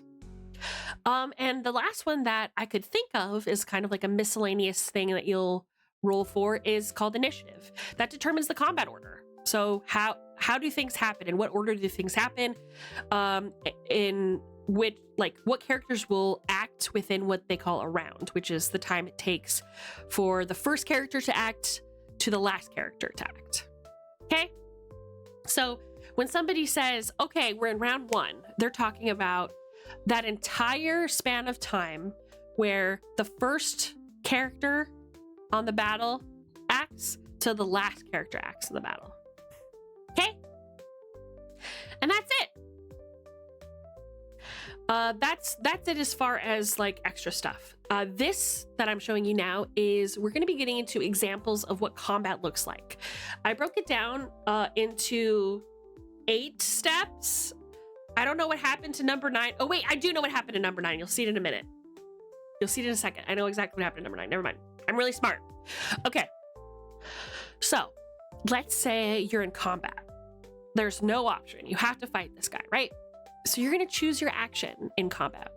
When you're in combat, you're allowed to take 1 action, 1 bonus action, and 1 movement per each of your turns. Thank you so much for the headband, Finley. Now I'm going to break down what that means because it sounds like a lot, but I promise it's not. Okay? Move. Where do you want to move on the board? How much you can move is determined typically by your race, and it will always just be on your character sheet. If you want to move your character somewhere on the board for combat, you just look at the number that's on your character sheet, and that's how many squares you move, pretty much. Pretty easy, right? Think of it like chess, how different chess pieces can move in unique ways. This is kind of the same, where you can't move any number of spaces you want, but yeah, you get it. I hope that D&D has been canceled for the 5th week in a row. Oh, hold on, I want to hear this.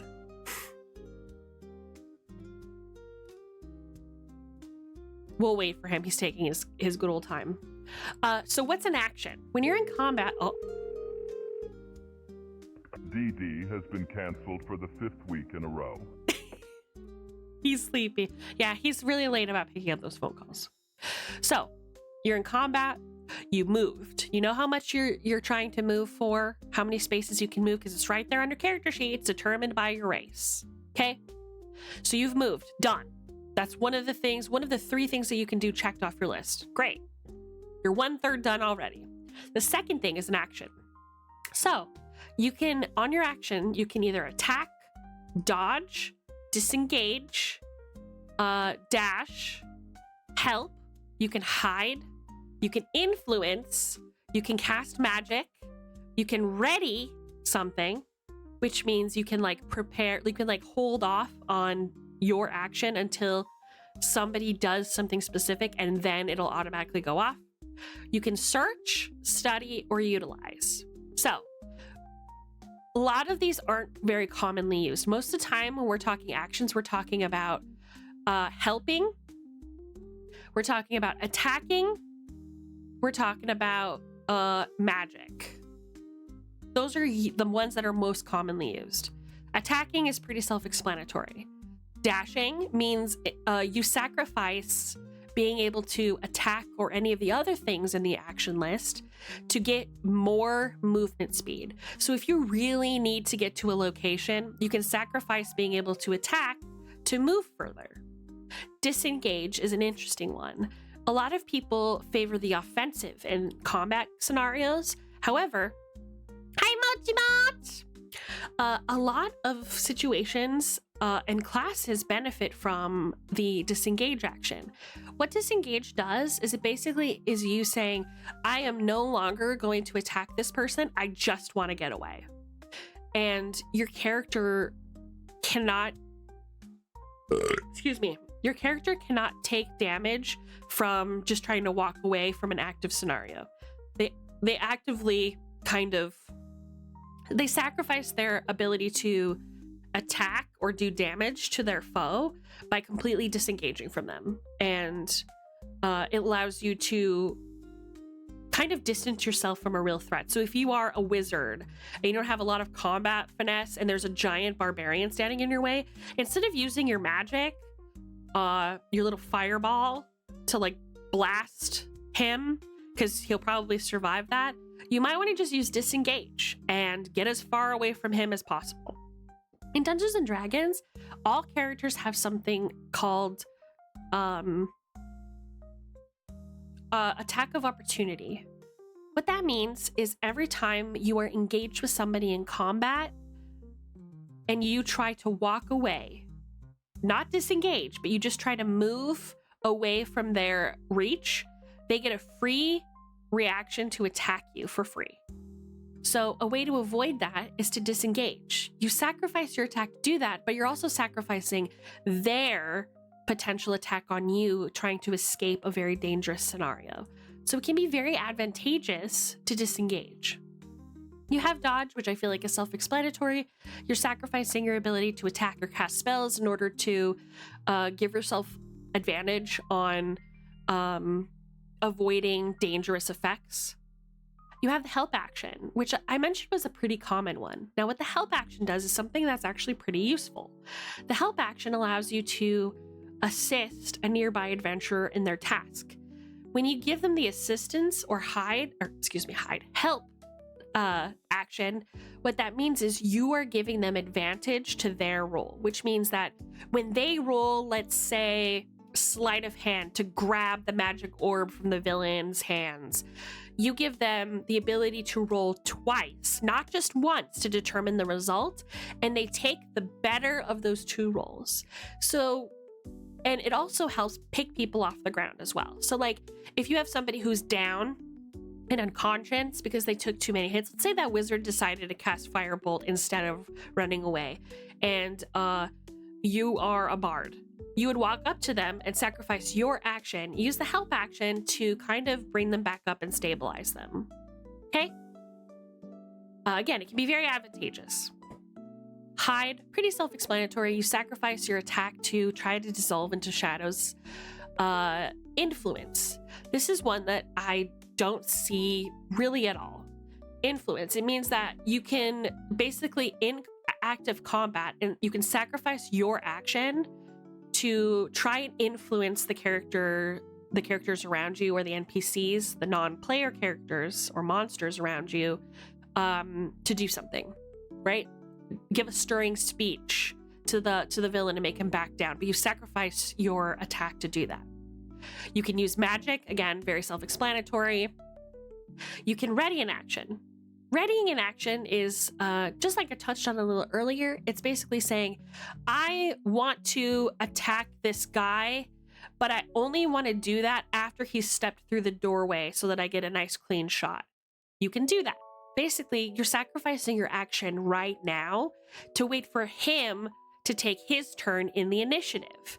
And once that character walks through the doorway, bam, immediately your character's ready action activates and you get to get it off immediately. Okay?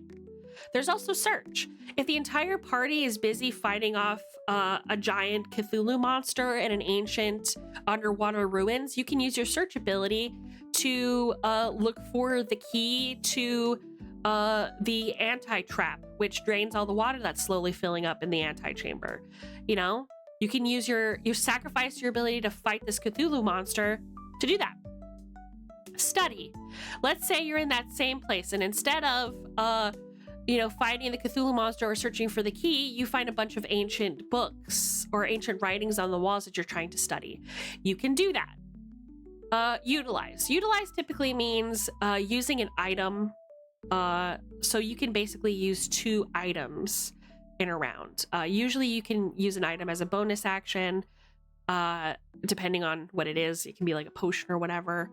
But you can also utilize like a lever or something that's just kind of unactivated. You can sacrifice the ability to throw a fireball or slash something with your sword if you want to like do that instead.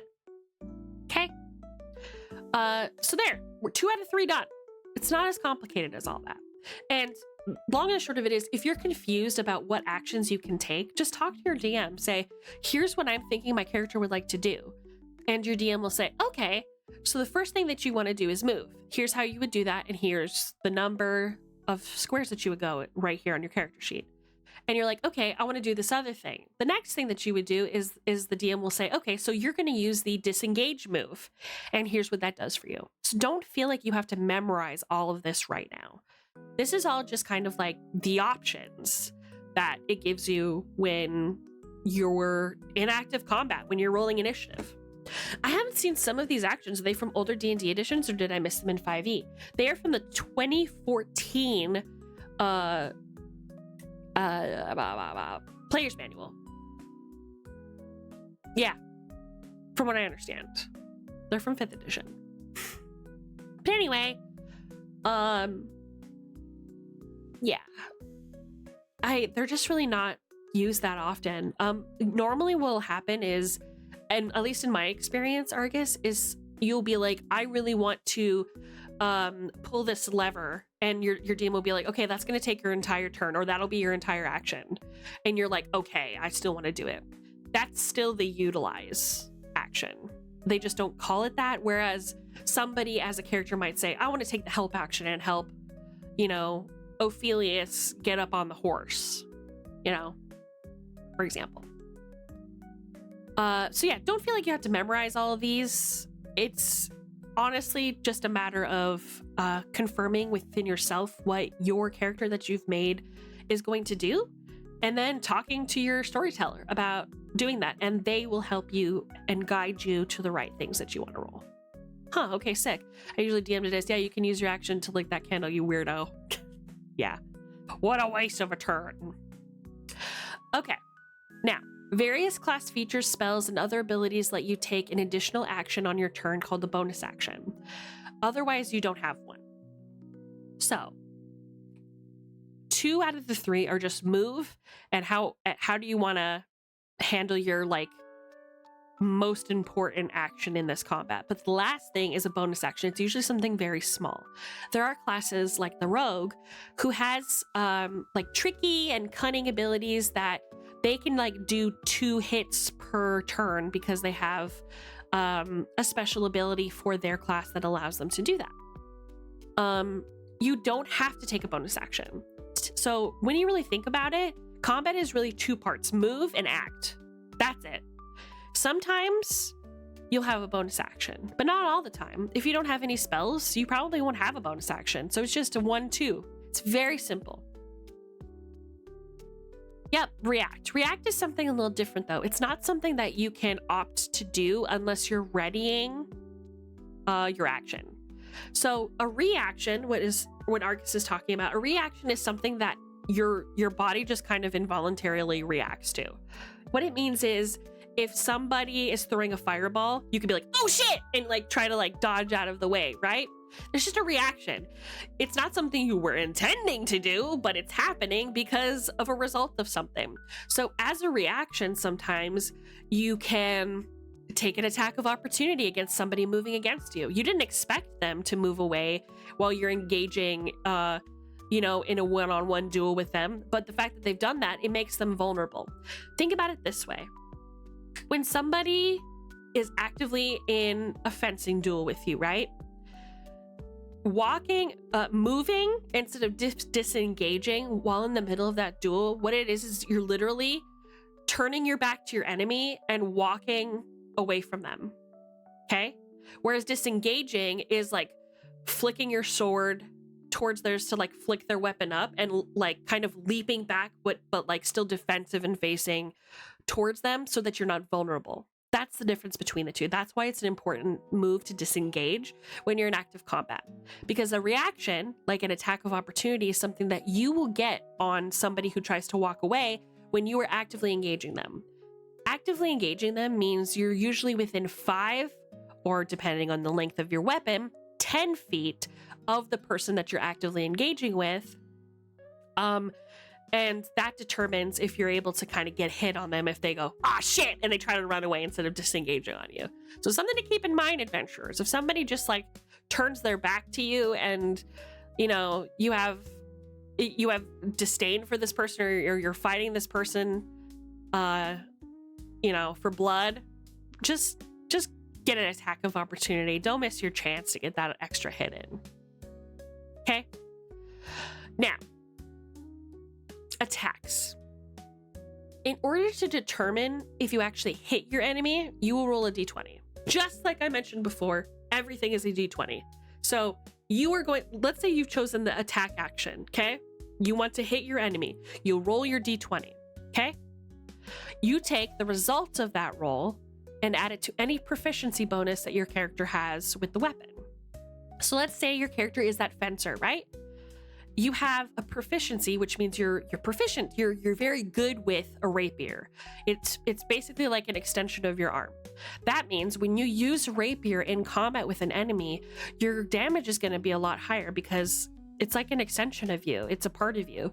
So you're able to kind of get extra depth when you're doing the lunge, or an extra, flick when you're swiping them with that dangerous blade.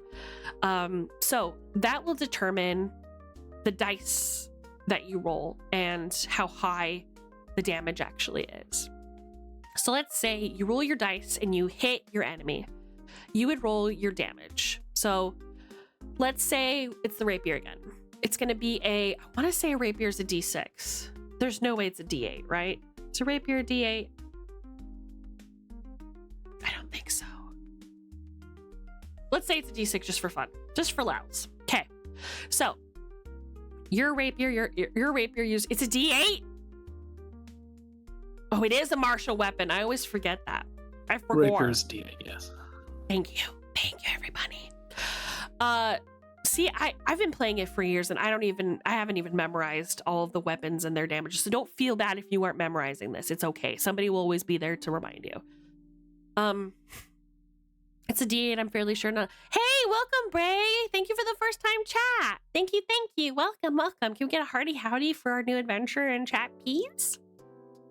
Howdy. Right. So, let's say you're really good with rapiers. You roll a d20. You add your proficiency bonus because you're good with your rapier, and it's determined by your storyteller that you hit.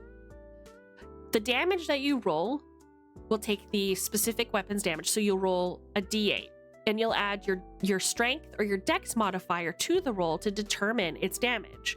So it's a finesse weapon, so you could use your dex modifier, so like your nimbleness ability score, to add to that. So let's say, here's an example.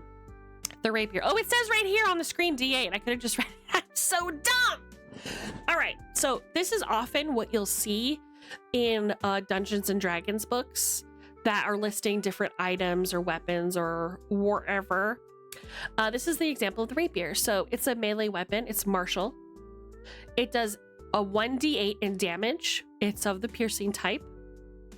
And it has the property called finesse. Now, finesse means that you can use your dexterity modifier to utilize it.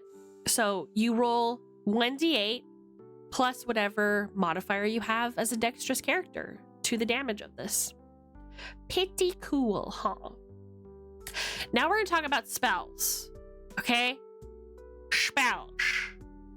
For all y'all out there going, well, what about me? I'm a cleric. Oh, I'm a warlock. I'm a wizard. What about me? I'm not going to be stabbing people with a rapier. What do I do? Well, congratulations. Spells will always tell you what dice to roll and what you add to them for damage. Always. Let me give you a little example. Fireball. As you can see here, its casting time is 1 action. That means it takes up your entire action. See, the spell is even reminding you what like your casting time is, like how long it's going to take for you to get this off. So it'll take your full action. You can still move before you do this, but it'll take your full action to get off a fireball. You can cast it at a range of 150 feet, which is froggin' crazy, by the way. The duration, it's instantaneous. So as soon as the spell gets off, it's bam, it hits.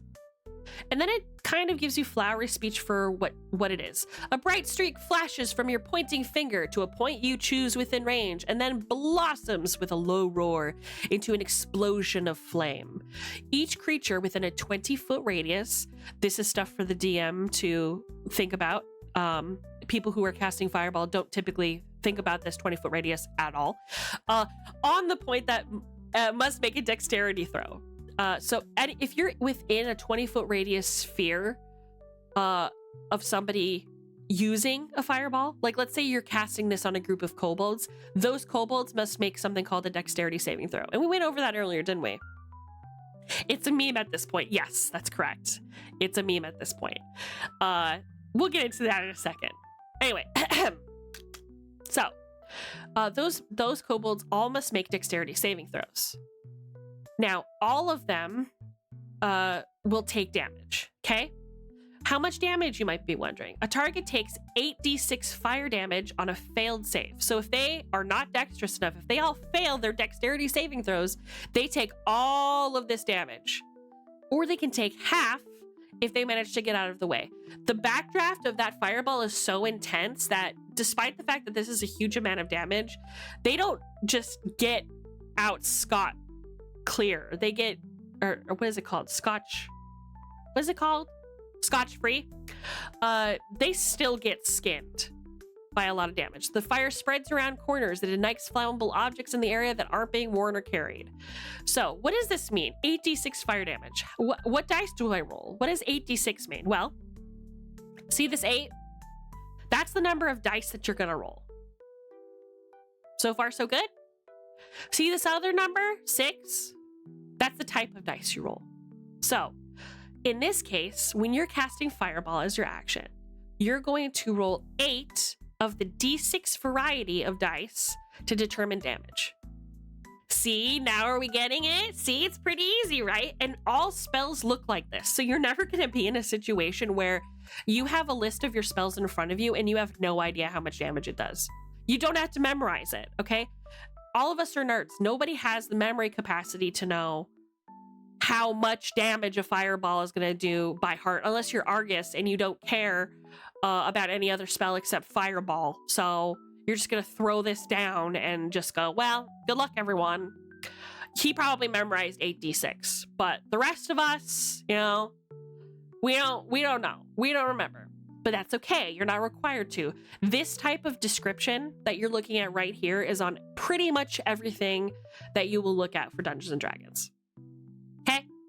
So if you're like, crap, I don't remember how much damage a rapier does, congratulations, you don't need to. It's on there. There's a million reminders about damage all over the place in every book that you will look at. So please try not to worry if you haven't memorized everything. And worst case scenario, all of this will be on your character sheet. Okay? Who do I play? Oh, there's me! Oh my gosh, it's me, you guys. The bard of the party. Oh! Who do I play? That's a great question, chat. Now, this is where things got a little fuzzy. Small. That's correct. So here's a list. Oh my gosh, why is this so off screen? I am so... No. No. Hold on a minute. I've already frogged up. I'm pissed. I've already frogged it. I have already frogged it. I'm so pissed off. Let me see. Oh my gosh, what's going on? There we go. Jeepers creepers, brother. Right. Okay, so here are a list of all the available classes, okay? We have Barbarian, we have Bard, we have Cleric, we have Druid, we have Fighter, we have Monk, Paladin, Ranger, Rogue, Sorcerer, Warlock, and Artificer. These are a list of all the classes that you can play in Dungeons and Dragons, okay? I know what you're thinking. Wow, that's a lot. I have no idea. Where do I even start? How do I know what to pick? How do I know what my group needs? Well, we're gonna get into that. And this is the fun part of D&D. First of all, I just want to give a round of applause to everybody. You guys made it. Everything that you've just experienced and learned was literally the hardest part. That's it. It's just roll a d20. And sometimes you roll other dice, but really not as often as you roll the d20. And then you add a number that's always in front of you to it to know if you win or if you succeed or not. That's it. This is the fun part. Consider this to be like the personality test of Dungeons and Dragons. This is where people get excited. This is where I got excited. Okay. That second one right up there, Bard. The second that I picked it up, I knew it was something special. I knew in my heart it was something special and it would affect the rest of my life. Okay. This is where people become feral for Dungeons and Dragons. They get so attached to their characters, they get so attached to their classes, and everybody has an opinion. Every single person has an opinion. And here's at the end of the day, the truth is, everybody that has an opinion is absolutely wrong. I'm the only one who's correct, and everything that I say today is the gospel truth. So just remember that, That's chat. true. See? I can vouch for that. See? I'm right. I'm always right. It's been about 2 hours. So before we get into the exciting part of deciding what class is for you, chat, who should I be? We're going to take a quick pisser. So let's do that. Let's take a quick pisser. Oh, hold on. We got to ask Thaddeus what he thinks about bards. This is really important, chat. Really listen up, you guys.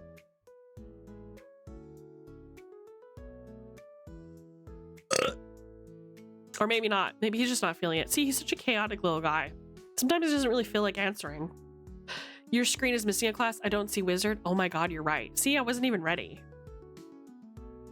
4 out of 10 burp. Couldn't agree with you more. Couldn't agree with you more. I'll have to throw wizard Wizard up isn't there. a class. It's a way of life. Yeah. Wait, maybe it's on here. I don't know. I'll add it during the break. How about that? Wizard isn't real. Love that.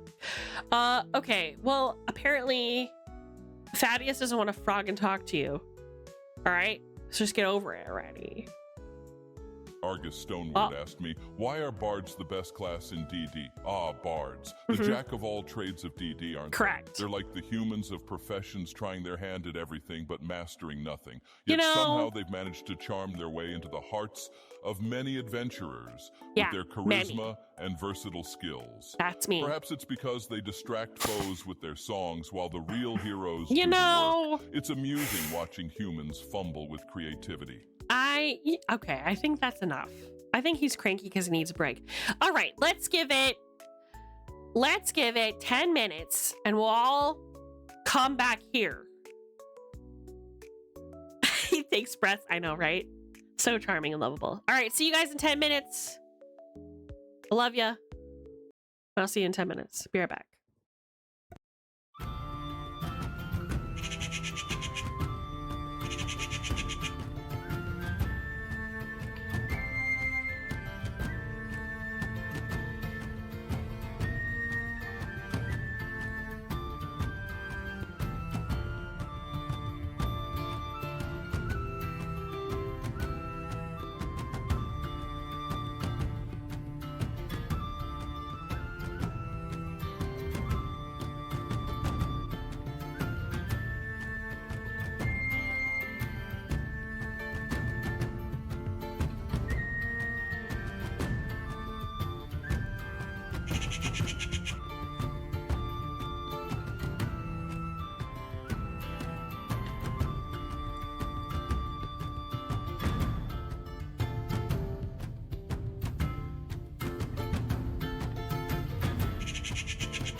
Hi, I'm back. I'm sorry.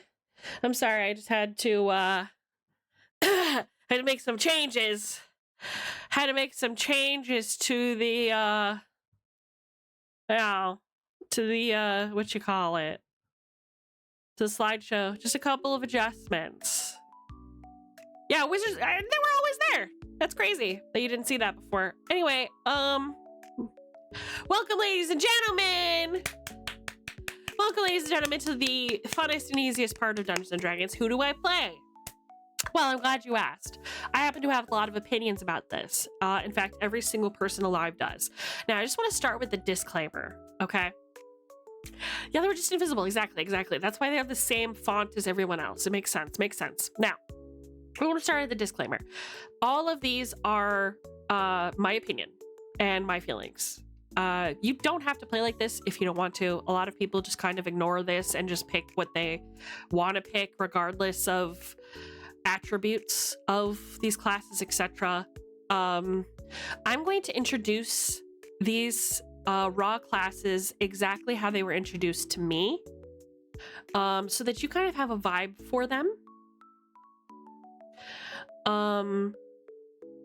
Yeah, I guess what I'm saying is a lot of players will go, that's not how a rogue is. They don't have to be this way, or no, wizards don't act like that. Shut up. Okay. These classes and their personality types exist as an archetype for a reason. It by no means requires you to play it this way. Nobody's saying that, okay? What I'm saying is this is rules as written, kind of how they're meant to be portrayed. And it's supposed to kind of give you an idea of how to build a character with this type of class, okay? So again, it's not required that you play it this way, but I'm assuming everyone here has never played it before. I know some of you have, but just bear with me. I'm just going on the assumption that nobody's played it before, and none of you know what the hell any of these fucking buttons mean. So guess what? I'm gonna introduce you today to some of the fun ones. Now, I kind of structured this like a bit of a personality quiz, okay? So what I did was I kind of threw in a couple of traits that I think that these classes would have. So as you're following along and listening to the sound of my voice, consider if maybe the description that I'm giving kind of sounds like you.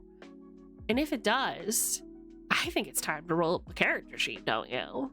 And we'll do that together after we wrap this up. This is the last part of the slideshow that I was able to finish.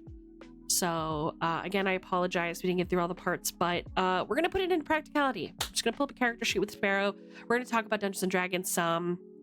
And everything that we've gone through so far is a majority of the context. So I hope, even though it wasn't as much of a deep dive as I wanted to go, you know, everything that I told you was pretty much the broad strokes. And I hope that at minimum it's created less tension when considering playing Dungeons & Dragons for the first time. Find a group, start playing. We're happy to have you. Oh, that nut is outside with Sparrow and he is yapping. He's got the wind up his arse. All right, let's begin. How to serve barbarian. Okay, queens. Okay, girlies. Let's talk about barbarians for a minute. Now, barbarians are all about rage. Rage is kind of like their power source, okay? For some, the rage springs from a communion with fierce animal spirits. Others draw from a roiling reservoir of anger at a world full of pain. For every barbarian, rage is a power that fuels not just a battle frenzy, but also an uncanny reflex, resilience, and feats of great strength. Okay? Counterpoint, playing something not you is just as fun. True. But it's also easier to play something that feels like you for the first time, I feel. You know, it's just an example. It's just, you know, it's just to help. But also, if you feel like some of these are describing you, I don't know, maybe that will help you glean something about yourself, which is psychologically something that Dungeons and Dragons is very good at. It's helping you kind of analyze your inner self, which I find really cool. Anyway, a barbarian is often defined by raw emotion, primal instincts, and a powerful connection to their physical self. Their personalities tend to be impulsive and passionate. Barbarians often act on gut feelings rather than deep thought. They're quick to anger, quick to laugh, and quick to charge into battle. They're fiercely independent. Many barbarians come from tribal or rugged backgrounds, and they value personal freedom and strength above rules or tradition. Okay? They're also protective and loyal. So while they may be rough around the edges, barbarians have a strong code of honor and unwavering loyalty to their friends or their tribe. They are driven by instinct. Rather than relying on training or study, barbarians thrive by embracing their animalistic instincts, and raw power. They're wild and untamed. There's chaotic energy to barbarians. They often live in the moment and embrace the storm within themselves. Think about Gruul Smash. Wait, wrong game. Yeah, exactly. So if you're thinking about Conan the Barbarian, any of the berserkers of the old Viking traditions, things like that, you're looking at people who honor the turmoil and rage within themselves and use it to empower them to achieve great feats. I haven't run into a single barbarian I don't like. I think they're all really cool, really funny. They're very boisterous, usually great at a party, first to finish off a keg of beer, and honestly, it's always nice to have a barbarian on your side. That's just how I feel. They're a great starter class. 100% agree. They just get angry and bonk. Yeah, exactly. They get angry and bonk. I mean, that's an oversimplification, but it's 100% accurate at the same time. Like, yes, all they do is get angry and bonk. End of the day. Cut and dry. That's what it is, right? But you can go deeper than that. Your rage can be tied to a deeper connection with the spirits, right? Like people who play barbarians, I think they're called totemic barbarians or something like that. I don't know. Wild heart barbarians, if you will. They draw their rage from like animal guardians and spirits, which I find really interesting and really cool. Herbo Barbarian was my first ever D&D character and still one of my favorite archetypes. Exactly. Hi, Dee Dee. How are you? How are you, Dee Dee? Good to see you. Good to see you. So that's how to serve Barbarian. This was my first of the slides, so you're going to notice a big shift in theme here coming up. But, like I said, I was really rushed for time making this today, so I apologize for the change. How can you see me? I thought I got rid of all the cameras. Oh, not all of them. Check your toilet. Just kidding. All right. Now let's talk about clerics. How to serve cleric. Okay. Clerics are intermediaries between the mortal world and the distant planes of the gods. As varied as the gods that they serve, clerics strive to embody the handiwork of their deities. No ordinary priest, a cleric is imbued with divine magic. Clerics are cool as hell. And you'll notice, as with a lot of the class archetypes, they are varied. Think about all of the religions and deities that exist in our world. You have like Athena, Apollo, you have Jesus and God and, Jehovah, like Shiva, like all of those that are happening in this world. In a fantasy world, you might have a god of the harvest or a goddess of love or a goddess of strife or war. Think about everything that a magical fantasy civilization would experience and what, interstellar gods that they may assign to those emotions, events, or feelings, or themes, I should say, and build your cleric based on that. There's so many ways that you can go, so many different characters that you can make. You don't have to be a justice, pure-hearted cleric of light and love if you don't want to. There are plenty of dark gods to serve as well. you know? So there's a lot of ways you can go through this, but there are a couple things that I feel kind of bind all clerics together. Clerics are devout and purposeful. Clerics are often deeply committed to their god, their deity, or their cause. They seek their power through sacred trust. So their relationship with the deity, the god that gives them power, is usually one of worship and adoration. They have a good relationship with their god. They believe that their god is just and right in whatever they do, and they give themselves wholly to their cause, whatever that god may be. They're often wise and thoughtful. Many clerics act as counselors, strategists, or moral compasses for their party. They're often compassionate, protective, and especially those who focus on healing or support, because clerics can do that. That's a big thing that clerics can do. They often take on a caretaker role, or a motherly role, or a fatherly role. You'll often see that a lot with people who pick up cleric. They often tend to be caretakers of some kind. They are often righteous and resolute, whether they're peacekeepers or holy warriors of some kind. Clerics usually have a strong sense of right and wrong. They're also mysterious in some ways, or awe-inspiring. As intermediaries between mortals and the divine, clerics can be enigmatic or inspiring.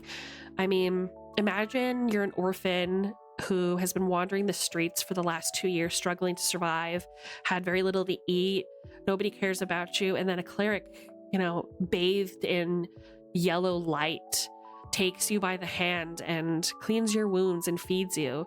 This is now more than just a hero to you. This person has made a believer out of you, right? So think about it that way. No matter what kind of deity that you worship, imagine the effect your faith will have on the people around you. Because remember, Dungeons & Dragons is a multiplayer game. It's important that you are not pushing your religion in other people's faces, just like in real life. It's just very rude. But it's just something to consider gently as you are creating a character. What kind of faith do you have? How does that faith manifest itself in your character? Outside of the god you worship, does it manifest in the way you carry yourself? Perhaps the manner that you speak, or the way you treat others, And what would your god think of that? What would your deity think of your behaviors? Why should you play a cleric? You should play cleric if you enjoy versatile gameplay. Clerics can heal, buff, blast, tank. It's true. They're very versatile. They can wear heavy armor. They can wield heavy weapons. They can do a lot of things very, very well. They are honestly very reliable tanks. A lot of people think of cleric and they think of a healer. That's not completely true. They do healing, and they do healing very well. But they can heal in full plate mail, which means that they can also take hits if they need to. So definitely something to consider, what kind of cleric you'd be. If you like playing a leader type or an anchor, whether through healing or divine authority, clerics often hold the party together in some way. That makes sense, right? They are beings of faith and hope. Regardless of what you believe, you have to have a little bit of hope in the deity that you worship at the end of the day, right? You have to believe that whatever you stand for means something, and people are inspired by that, whether you mean them to be or not. But also, when you clean and heal the wounds of somebody who's dying, they respect that a lot, Hardest part for cleric characters IMO is figuring out why a cleric goes out being an adventurer. Yeah, I feel the same way when people want to roll a Firbolg. I'm like, no. They don't want to be they just want to be in their fort. Leave them alone. Don't play him. Because clerics can heal, cure illnesses, create food and water. Yeah, it used to be that back in the day, people would create or play clerics in order to kind of spread the faith. If you were a paladin of Tyr or a paladin of Shar, that was your whole existence, and you talked about them all the time. But times have changed a lot, and as people's tables have changed and the hobby has grown, that is starting to be realized as being a very annoying quality of clerics and paladins. So people have different ways of communicating now. Yeah. I played a cleric once. My reason was I was hired by my team to help out because money. Hell yeah. Hell yeah, sis. Sometimes their deity has a task for them. Yeah, exactly. Exactly. Sometimes they're on a legendary mission to reclaim an artifact of their god, or sometimes they're out there to smite the ruin of their opposing deity upon the mountainside. I don't know, it just depends, right? Sometimes they're there to enact justice for the lost or the fallen. It just depends. Like I said, they're very varied. If you want to explore divine lore and purpose, your cleric's relationship with deity or divine domain can deeply shape the story. This is very true. If you want to appreciate meaningful choices, cleric subclasses, which are called the cleric domains, allow you to customize your role from a warbringer to a peacekeeper. You can build anything, like I said. As many as there are humans, there are gods. So they can be basically anything. But in my personal opinion, the core of the cleric class still remains as you're a creature of faith, purpose, and devotion. Touching on the fact, if you want to explore divine lore and purpose, your cleric's relationship with the deity or divine domain can deeply shape the story. Gods, at least when we're talking about the Forgotten Realms, which is the canon Dungeons and Dragons lore for their world, that you don't have to follow if you don't want to, but... Oh, thanks for the first time chat, Zenith Norica. Welcome. Thank you. Thank you for considering joining the Discord as well. It's nice to meet you. But yeah, because their lore is tied to their god, gods have always had complicated relationships with mortals. There are times in the canon world where gods have mated with humans, and that caused a lot of problems. There were times where gods were stripped of their powers and forced to walk among mortals, and that caused a lot of problems. So you just being a cleric is already, in your storyteller's mind, creating a number of different scenarios that will surround your deity and therefore you. So that's something to think about if you decide to create a cleric. He's also a little reluctant to get attached because he expects to leave them to their tasks someday. Oh wait, did I miss something? That's more paladin to me though, humming. Wait, what? Mine thinks the rest of the party are the chosen ones. Oh, I see. Cleric be like, holy magic, go brrr. There's also kind of a strange dynamic with cleric and paladins though. Yeah, there is. I totally agree. But we'll get into that later. We're just covering the broad strokes of the class. Let's talk about how to serve druid. Now, our little druid, I don't think she's here today, and if she is, she's lurking. So we all know a druid, don't we? Keto is rebranding as a little druid. So let's learn a little bit about our friend Keto. Let's see what Keto is like. Let's see if this matches up to our perception of Keto, okay? Dungeons and Dragons druid is a mystical spellcaster deeply attuned to nature and the elemental forces of the world. Their personality often reflects the wild and ancient powers they serve. Their common traits include: they are calm and wise. Druids often exude a serene, almost otherworldly presence shaped by years of communion, their communion with nature. So yeah, they have a very serene, kind of strange way of thinking because of all their time spent in the natural world.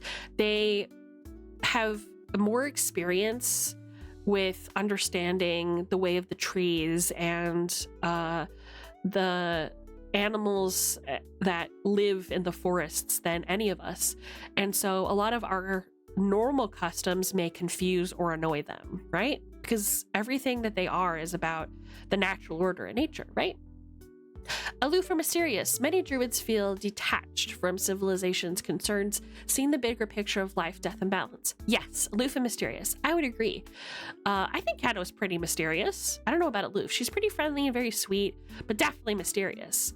But also, that's because I think druids are meant to be neutral. They see like it says, the bigger picture of life, death, and the balance. The balance is very important to druids. Preserving the balance is the most important thing to all of druid kind.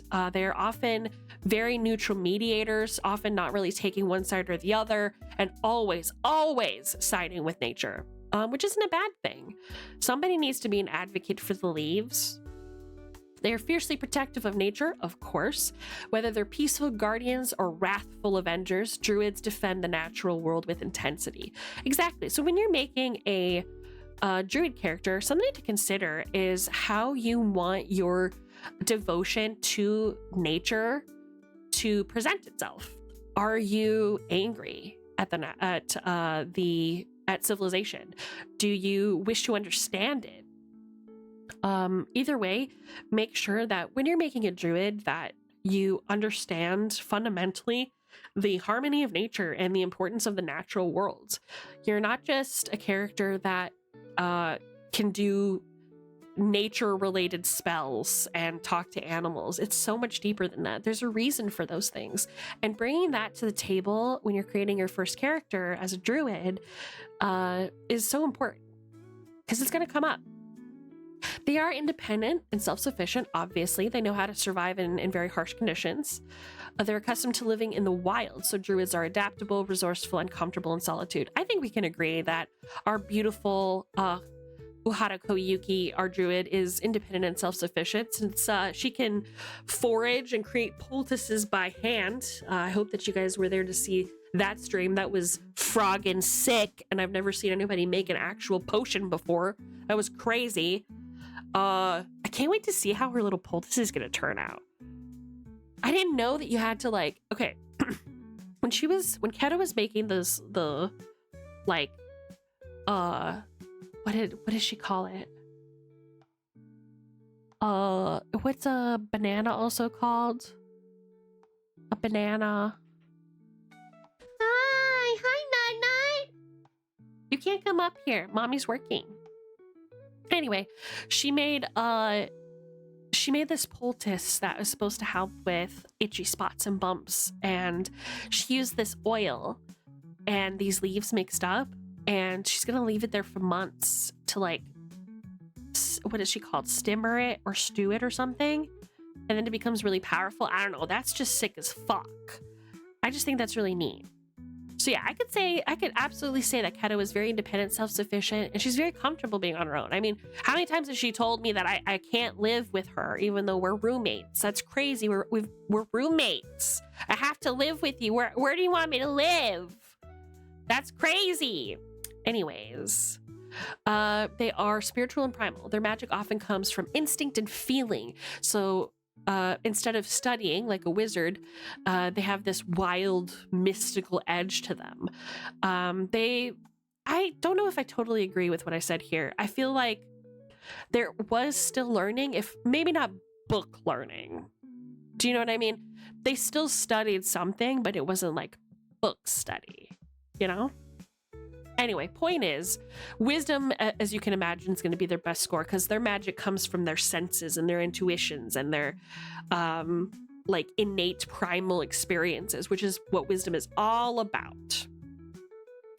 Now, why would you play a druid? You should play a druid if you love nature and shapeshifting. That's one of the powers that druids can do.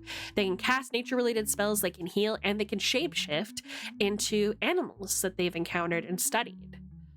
And that's how they defend themselves and nature. Druids can transform into animals, become wolves, bears, birds, or even dinosaurs. Very true. Very, very true. Hey, welcome back, Sparrow.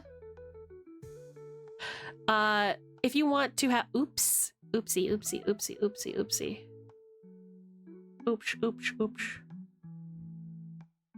Uno momento. I'm so bad at this. Dinosaur, yeah. So there is a dinosaur beast in Dungeons and Dragons that you can shapeshift into, which is pretty sick. Pretty sick. Anyway, so druids are powerful spellcasters, scouts, healers, and surprisingly strong in combat. If you ever... Oh my god, look who it is! It's her!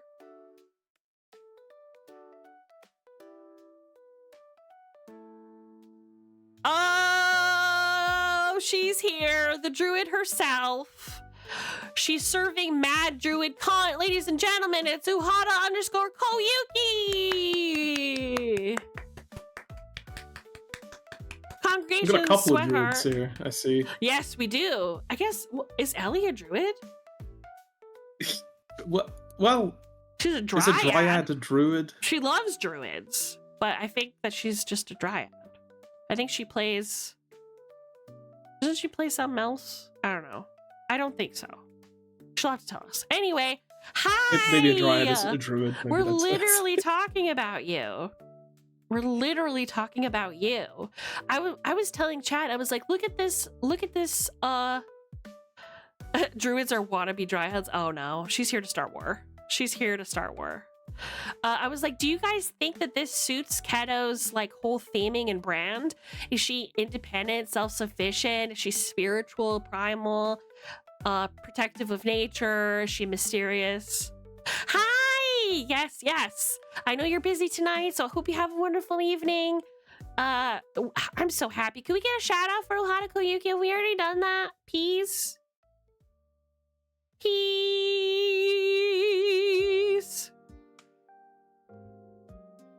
Thank you. If you haven't already, please consider following great friend of the channel, one of my besties, Uhata Koyuki, Uhata_Koyuki at twitch.tv. That's last name, first name. She is an actual real life professional druid, and yesterday she was making frog and potions on her channel. That's crazy and wild. And now we're talking about her. We're always talking about her, always forever. A shout out to whichever mod got the right name. Hell yeah, brother. Thank you very much. She's incredible. She does IRL druidcraft stuff. She is a fantastic artist. Also my model mama. Thank you for that. Thank you for being so talented and wonderful at everything you do. She's also really, really talented in the singing department. I just love her. Just overall, just follow her if you haven't. If you don't follow her by now, y'all, come on now, y'all. Anyway. They are drawn to balance and natural order. They often serve ideals larger than gods, like the balance between life and death or the cycle of seasons. Yes.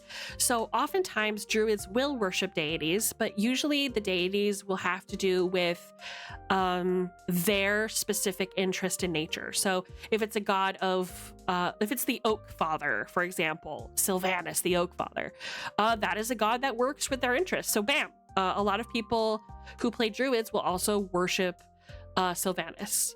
But the difference between a druid and a cleric is their faith doesn't surround Sylvanus, it surrounds nature, just nature itself. Yeah, if you want to play a magical character with primal, ancient vibes, a druid has magic that feels raw and elemental and wild. They're a force of nature more than a being of high intellect or faith. So they're kind of fun to play. All right, now it's time to talk about how to serve fighter. Sparrow, do you want to go into this one? I know that this is a personal fave of yours. So I'd love to hear you kind of get into fighter. Can you read my slides and tell the good people about your experience with fighter? Yes, sure, I can do that. Yeah. So,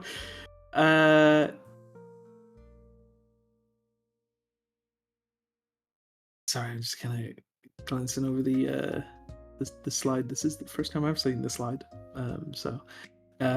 Yeah, I mean, yeah, to read the text, fighter is the master of martial combat, disciplined, tactical, and highly versatile. Unlike spellcasters or mystical classes, a fighter relies on skill, grit, and precision. Their personality can vary wildly, but often includes pragmatic and focused. Fighters tend to be grounded individuals, confident in their physical abilities and strategic thinking. Disciplined and driven, whether trained in an army or self-taught, fighters often have a code, a goal, or a craft they've honed relentlessly. Blunt and action-orientated, many fighters value results over philosophy, That's one of those trip-up words for me. And believe in solving problems head-on. Reliable and steadfast. Often the backbone of a group, fighters are dependable in and out of combat. They're proud of their skills. While not flashy like mages, fighters take pride in their hard-earned prowess and may have a chip on their shoulder about it. They want to master weapons and tactics. They're the best at using martial weapons and armor with unparalleled flexibility in combat style. Like straightforward but potent gameplay, you can be devastating in battle without juggling complex spells or mechanics. They crave variety and customization with a wide range of subclasses like Battle Master, Champion, or Eldritch Knight. You can build a Duelist, Archer, Mage Slayer, or anything in between. They prefer being adaptable. Fighters can pivot between offense, defense, control, and support based on gear and subclass. Enjoy playing a seasoned warrior, whether a hardened veteran, rising gladiator, or disgraced knight. Fighters fit countless archetypes. They are the backbone, one of the backbones of one of the backbones of D&D. Like any party needs a good fighter, you know? So I mean, a barbarian could maybe fill the role, but fighters are just your standard, your knight. You know, you think of any kind of fantasy adventure, there's always some knight in full plate with a cape and a sword, as you can see on the screen, who's out to slay dragons. All of the real world myth tales. You know, you've got, I mean, sure, a knight in armor going off to slay a dragon is a very European tale, but there's parallels throughout other cultures where, you know, the hero of these tales off to slay some ancient beast is a skilled fighter able to use multiple different types of weapons. A proud warrior. Do you have any fighters in mind that I mean, you really liked playing? Can you tell us any tales about a cool fighter, perchance? I can tell tales of cool fighters, yeah. I mean, you're obviously, I think you're leading me to the fabled Bomani, I don't imagine, know right? what you mean. Yeah, so one of the subclasses of fighter that is my personal favorite, and definitely a bias as to why I love fighter as a class, is the Battle Master. Now, you have the subclass, you have the champion subclass that is very much focused on the combat itself and excelling at swinging swords. You know, the champion can, in most combat situations, reign victorious and overcome everything through skill and force of combat. But a battle master is much more tactical. Where a champion might be the rank and file soldier, or like the kind of combat hero, battle master is the general, the tactician, and battle master gets a lot of what are they called? They get a resource of skills that has a name that I have forgotten, despite knowing. What are they called again? Maneuvers. Maneuvers, that's the word. Thank you very much. So they have a range of maneuvers that when you pick Battlemaster, when you at level 3 of a fighter, you get to choose your subclass. And if you choose Battlemaster, you get to pick a selection of maneuvers. And these maneuvers can be things like disarming your opponent. They can be things like feint, which is like a swordplay technique where how do I describe feinting? It's a swordplay technique. You can trip up your opponent, but there's also things that can assist allies in a way. Like one of my favorite maneuvers is that you command another ally to attack on your turn. So you can, it can be as simple as shouting to the archer, hit this guy in the back as you're dueling a goblin. You use it's very tactical, and that's fun because wizards throw out a lot of spells that can be used in many different ways, and there's a lot of room for your imagination to flow through the creativity of how do I use these building blocks of this class to create and do cool things. And sometimes you can think that fighter is like, oh, I just hit things with my sword and that's who I am, but a battle master is more than that. So one of my favorite characters that I ever played as was Bomani, a centaur. My GM at the time was kind enough to let me play as a centaur. In chat? Any GMs? My GM was kind enough to let me play as a centaur that at the time didn't have stats or like an in-book thing. It was very much a homebrewed homebrew, for anybody who's new, means something that doesn't exist in the main Dungeons and Dragons books. It's something that people outside of Wizards of the Coast / Dungeons and Dragons have created to kind of input to their own worlds to play with. So yeah, I played as a centaur with a lance. He was a battle master, a tactician, very much like shouting orders. And when you play characters like that, they can either purposefully or accidentally end up becoming leaders, the leader of the party. And I think like every party needs some kind of leader figure. It can get very... I mean, opinions can change on this. I guess it depends on the group that you are playing with, but quite often I find that there needs to be someone to give some kind of order, or someone with the plan, Someone has a plan that needs to be followed, and battle masters can sometimes, due to the nature of being tacticians, fall into that role of leading the party or coming up with the plans. And Bomani was definitely that character. Not intentionally, but it did. I mean, kind of reach you're a point. A leader in and of yourself, honestly, Sparrow. You're usually the guy who steps up and goes, right, here's what we're doing, lads. In a group of like shy nerds where nobody's like sure who wants to act first, you're always like, right, well, here's what I'm gonna do, and then everybody just kind of follows you.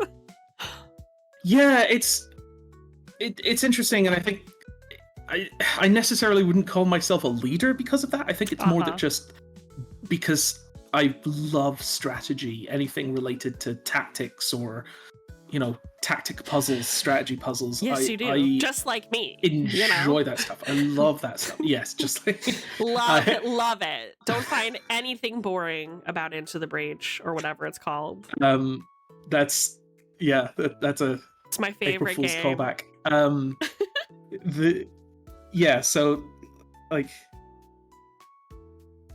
I wouldn't necessarily think that a leader per se. I just usually come up with the best plan on how to do things, and I wouldn't call myself a leader. However, I'm right, and I'm really good at being right. So it's up to you. Like, do you also want to be right? Then you should probably come with me.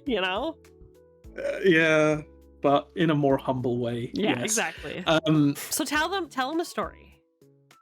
Tell them a story. God, which story? There's so many stories about Bomani. You know which story. So an example of how you could use the maneuvers in a scenario is there was once a hostage situation that Bomani quite valiantly resolved through the use of a Battlemaster maneuver.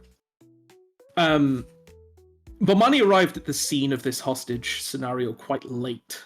The party was split up, and a farm on the outskirts of a village that we were staying at was attacked by bandits, and for one reason or another, I do know the reason, but that's a long story.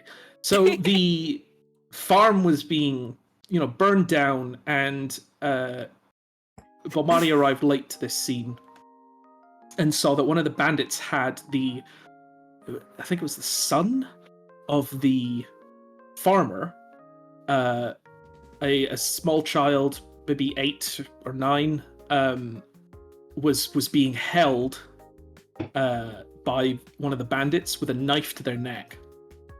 And this was one of the last bandits that was alive at this point. So they were desperate. They were desperate. And Bomani arrived at this scene, saw what was going on, and using one of my favorite Battle Master maneuvers that lets an ally that can see or hear you. Let me see if I can find out exactly what the maneuver is called, and read out the rules. Yes, Commander's Strike. Yeah. When you take the attack action on your turn, you can forego one of your attacks and use a bonus action to direct one of your companions to strike. When you do so, choose a friendly creature who can see or hear you and expend 1 superiority die, which is, you have a number of d8s, a number of 8-sided die that are considered your superiority die, and those are die that you spend as a resource to use these maneuvers. And so the creature that you choose can immediately use its reaction to make 1 weapon attack, adding the superiority die to the attack's damage roll. So they add 1d8 to that damage roll that they make. So Bomani arrives at the scene, points to the child hostage, and through the use of Commander's Strike, just shouts, "Kick him in the dick." And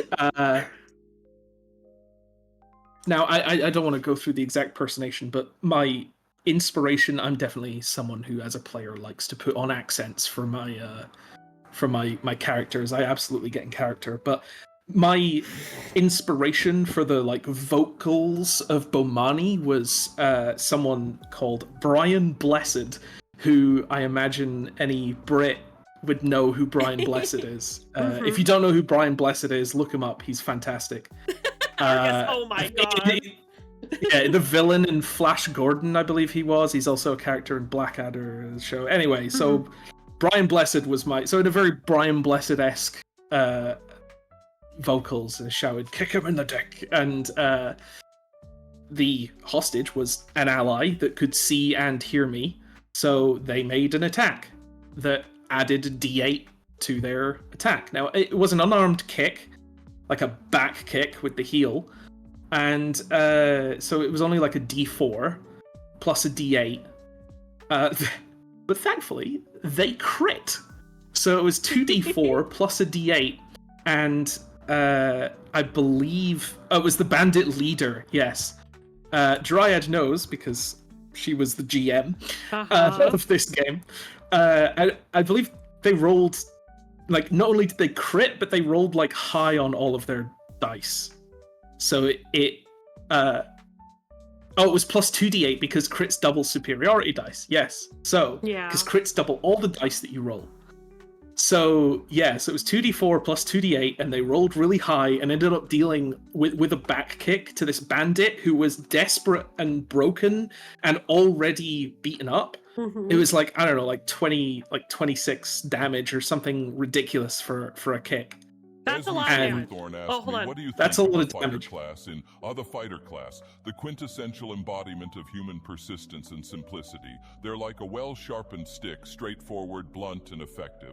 While other classes fiddle with spells and tricks, fighters just charge in and hit things until they stop moving. It's almost admirable how they don't get lost in the complexities that befuddle the human mind. A true display of brute force over brain power. Beautiful. See, he knew what I meant, Argus.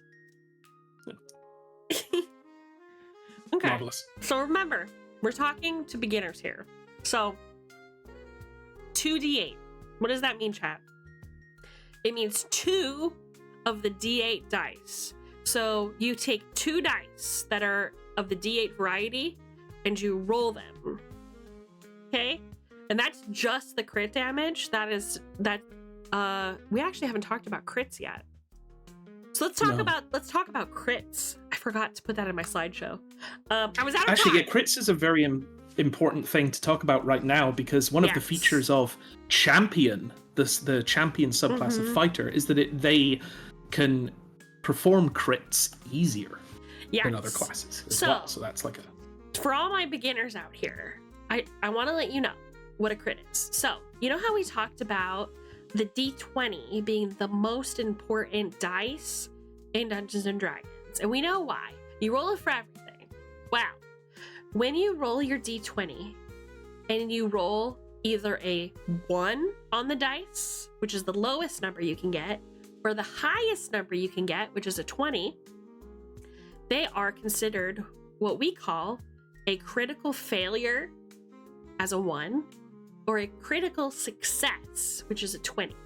So, what he's describing is he told a child to kick him in the dick, rolled a natural 20, which means it was a 20 without adding any of his extra skills or proficiencies that we talked about earlier to it. It was just a 20, which means he immediately succeeds at whatever he's trying to do.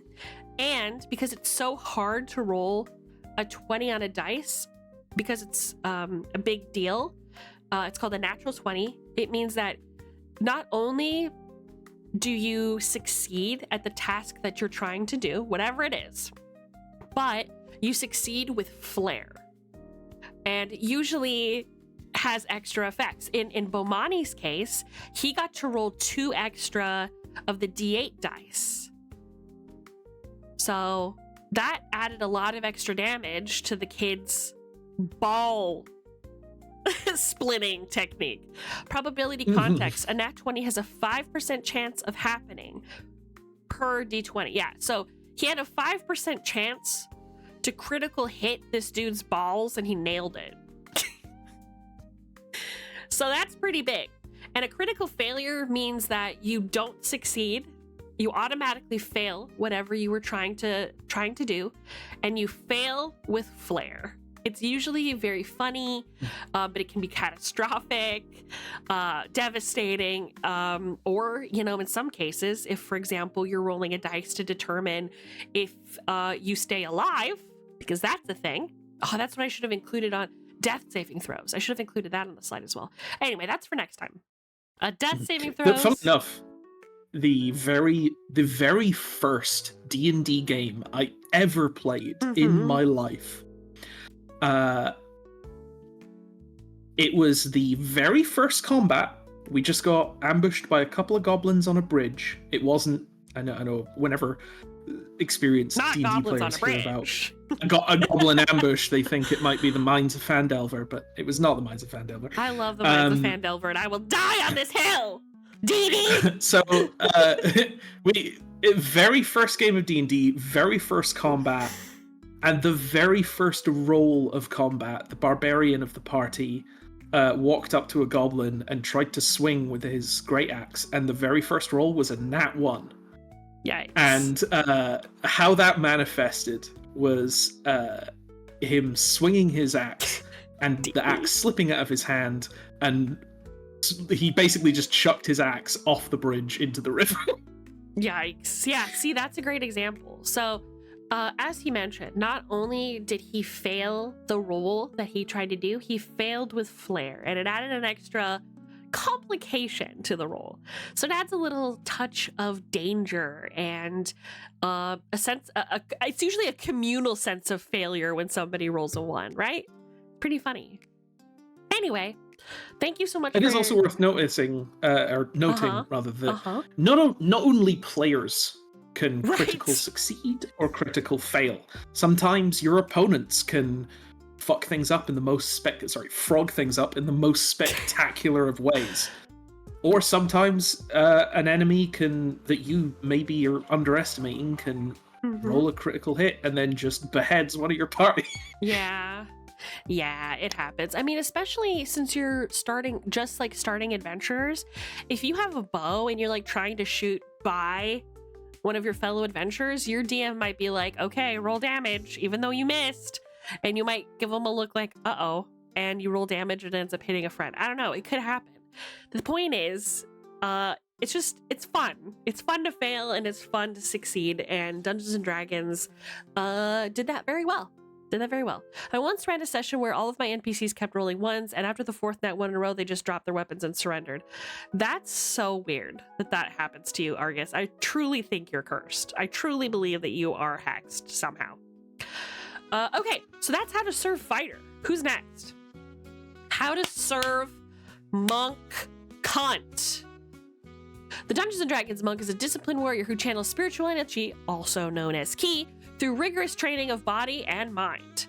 Monks are swift, precise, and deadly, masters of unarmed combat, agility, and inner balance. Their personality often includes disciplined and introspective. Monks usually live by a strict code, whether philosophical, spiritual, or martial, and strive for inner perfection. Think about Buddhist monks. Think about how they interact with the world, how they see the world, and that's kind of how monks are. They're minimalist and self-reliant. Again, going back to Buddhist monks, they don't require a lot of possessions, and they rely only on themselves. They can do that. They carry little, they need little, and depend on their body and willpower over weapons and wealth. Yes. Calm but deadly. Monks are often serene and controlled until they strike with lightning speed and brutal efficiency. Think about Aang from The Last Airbender. He is absolutely considered a monk.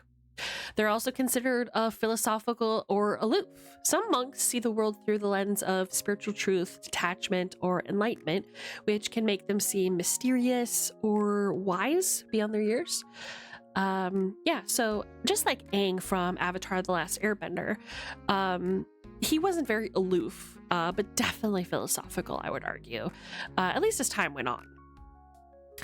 He definitely started to see the lens through spiritual truth, and because he had the spirit carried on from generations of the same being before him, he's absolutely, wise beyond his years.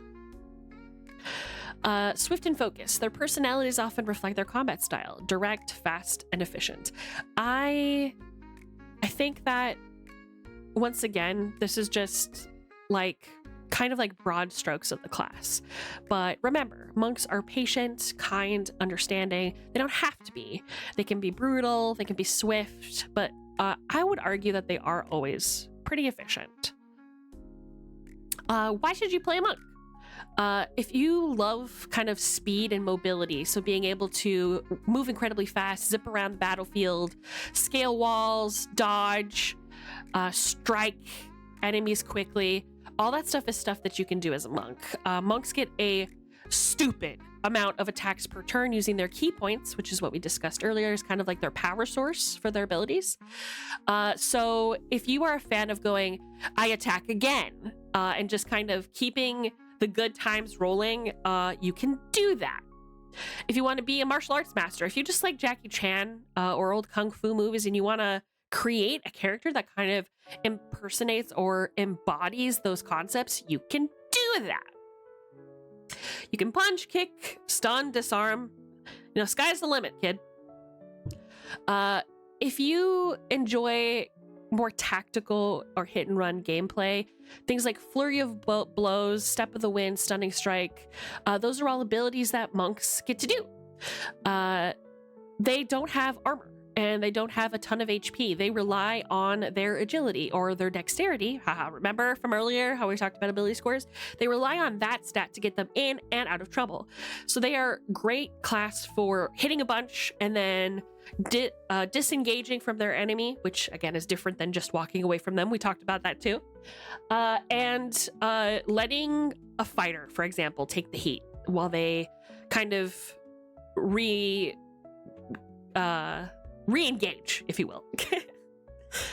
But yeah, it's really fun to be creative with monks.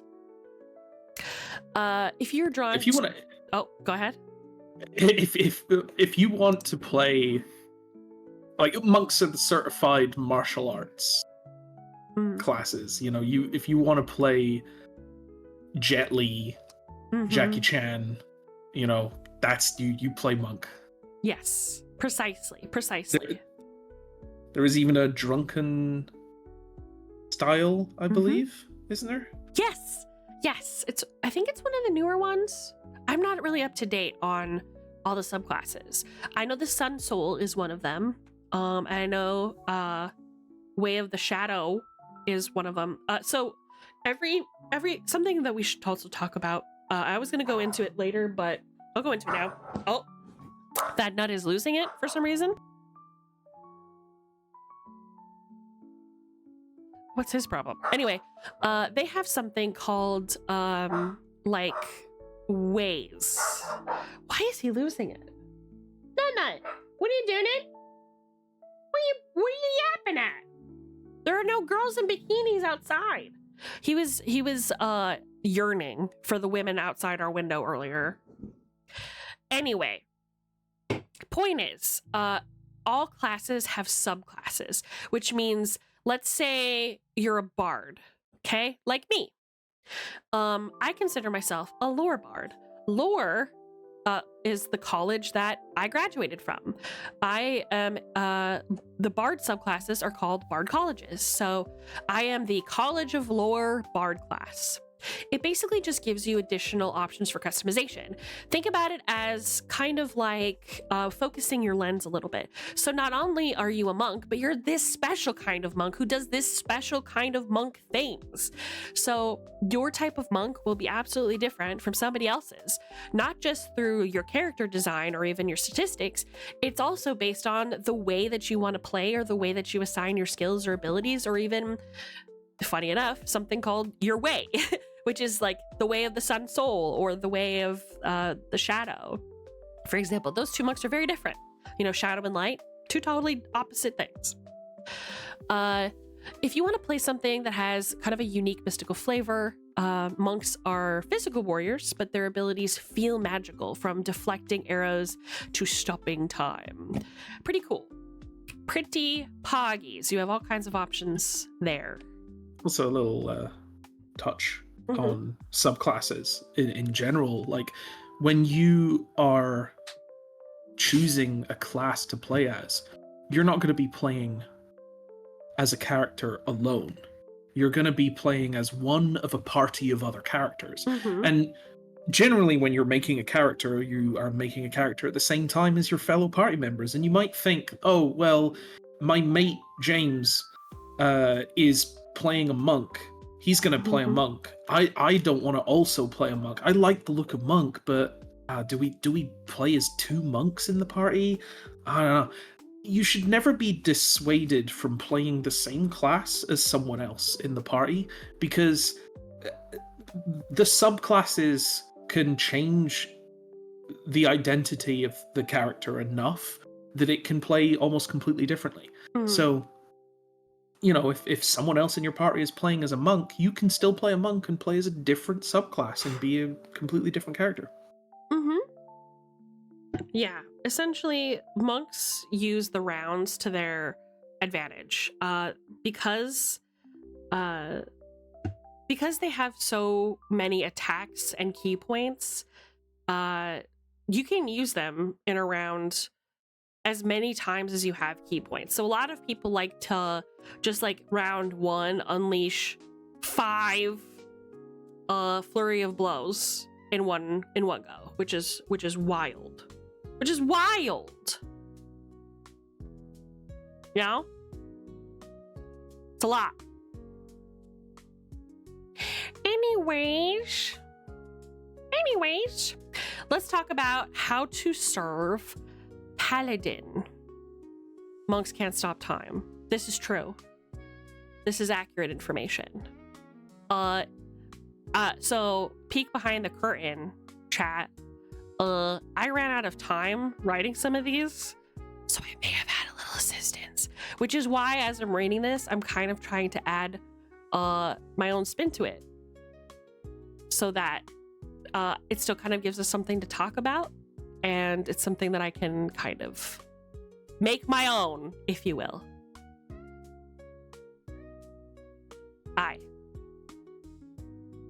But anyway, for the most part, I agree with what's being said here. I don't know why we're getting the time stop monks, but I mean, to be fair, they can attack like 45 times a turn, which, if that's not time stopping, do you know what I mean? Anyway, Dungeons and Dragons Paladins. Let's talk about them. They are divine warriors, bound by sacred oaths, channeling holy power to smite evil, heal the innocent, and uphold a personal code. Paladins are the embodiment of righteousness and unwavering commitment. Now, Dee mentioned something earlier that I think is a really good point that I think that we should talk about, which is the difference / problem, or not problem, the what is it called? The Venn diagram of paladins versus clerics. See, long ago, back in the old days, back in the Dark Ages, paladins were required to also be religious. So you have two religious, heavy armor and heavy weapon wielding types that both had very similar traits. So here comes 5th edition of Dungeons and Dragons, which did try to simplify things and streamline things a lot better.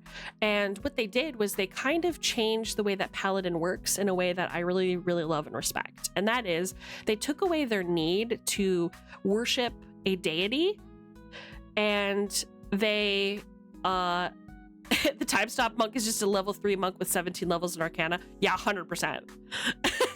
20 attacks per round? No problem, boss. No problem. Do not a mine. It's a common trope in wuxia movies that monks can stop time, so I think it's pulled from that. Oh, I wonder. Ooh. You know, it is kind of funny how there isn't like they probably couldn't put a time stop ability in it because that would be like too OP. Maybe. Anyway. Well, wizards have a pretty high level spell that stops time, so that I think it's more so just not wanting to take away that pre-existing time stop ability from wizards. Yeah, that's fair. Anyway, so there was a crossover there between paladins and clerics where they were both religious powerhouses that were very scary and hyper-religious. And on top of that, paladins were also required to be lawful good. Alignment was a whole different system that we're not going to cut into today because, again, this is like broad strokes. This is me kind of giving you an example of what the classes are, what they kind of look like, and to inspire you to make your own characters. So, now that we're talking about paladins, 5th edition found a way to iron out some of the kinks there and give paladins more of a unique identity.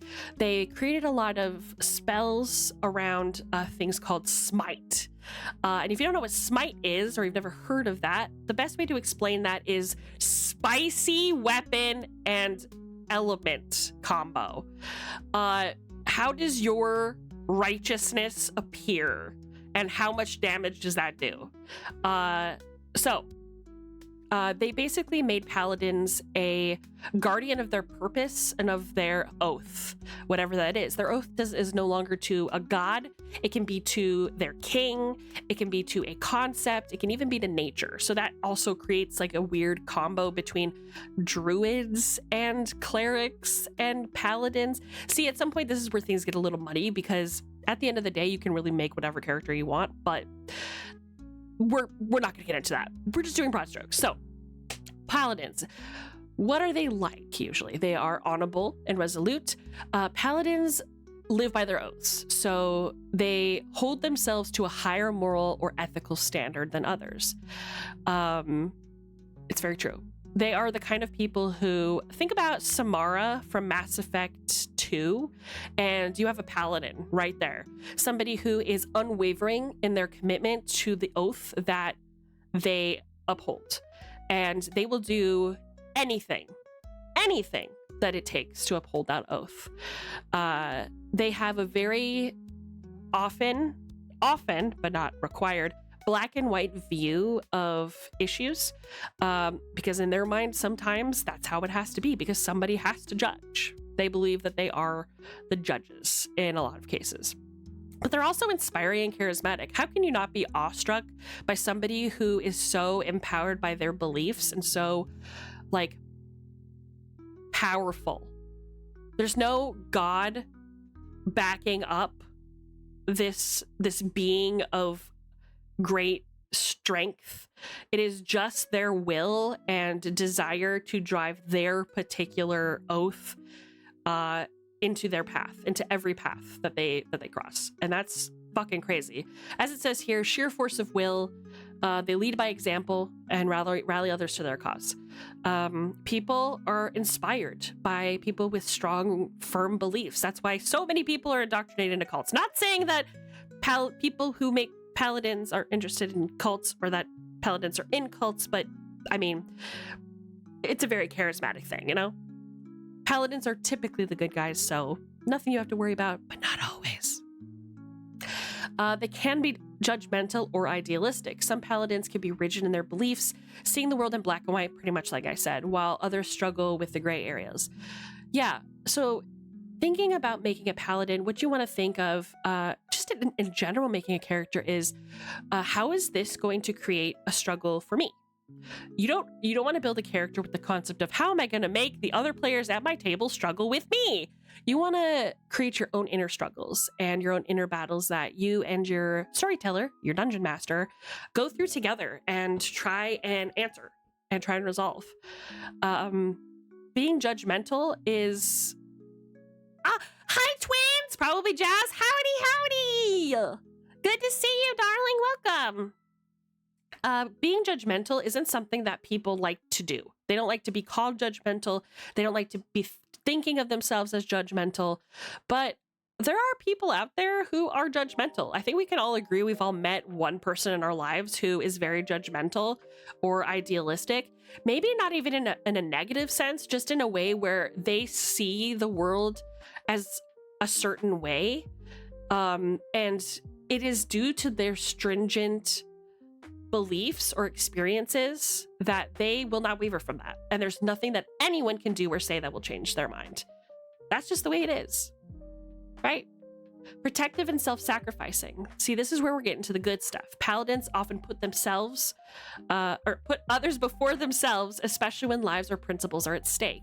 We're talking the first person to run into a burning building if there is a single innocent life in there. We're talking about the person who will ride up alone to the big bad, no matter if it causes them their death or not. Just unquestioningly, unthinkingly doing the right thing, because that is their code. That is what keeps them on the moral right in their minds.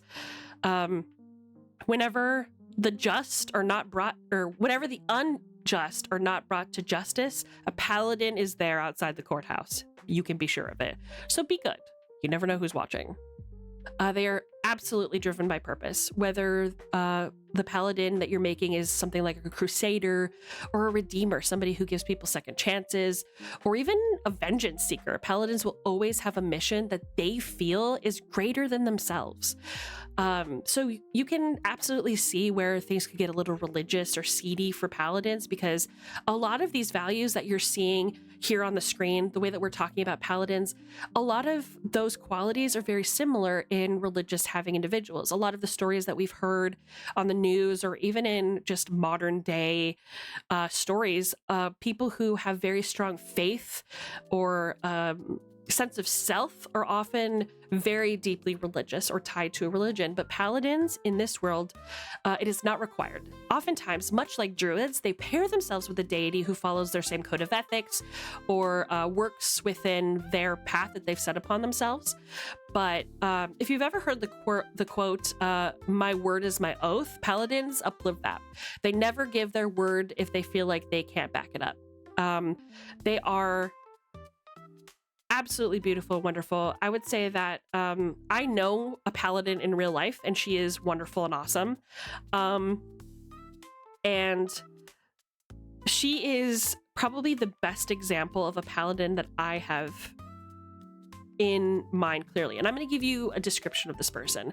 She is somebody who's very stubborn, extremely kind. She will actually and literally give you the clothes off her back. She's done it. Okay. But she can be very judgmental. She sees the world in a way, or she sees people in a way where she has expectations of them. And when they don't live up to that expectation, she often becomes very maternal, and not in a maternal, like, oh, I'm going to care about you kind of way, in a very, like, you can do better and I'm going to inspire you to do better through my disappointment kind of way. When she gives her word, she's true to it. Thank you for the skeleton, Ebel. Thank you. It's your birthday this week. Thank you for stopping by. Oh, no. We gotta do a little dance really quick. Let's take a little dance break, everybody.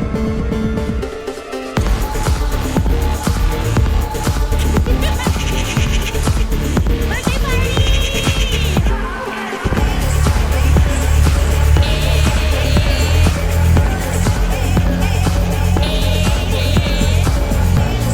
You're taking bites from a slime on the internet.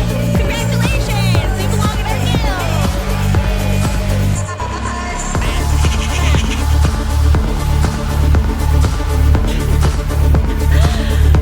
Wow! Everybody, dance! Wow!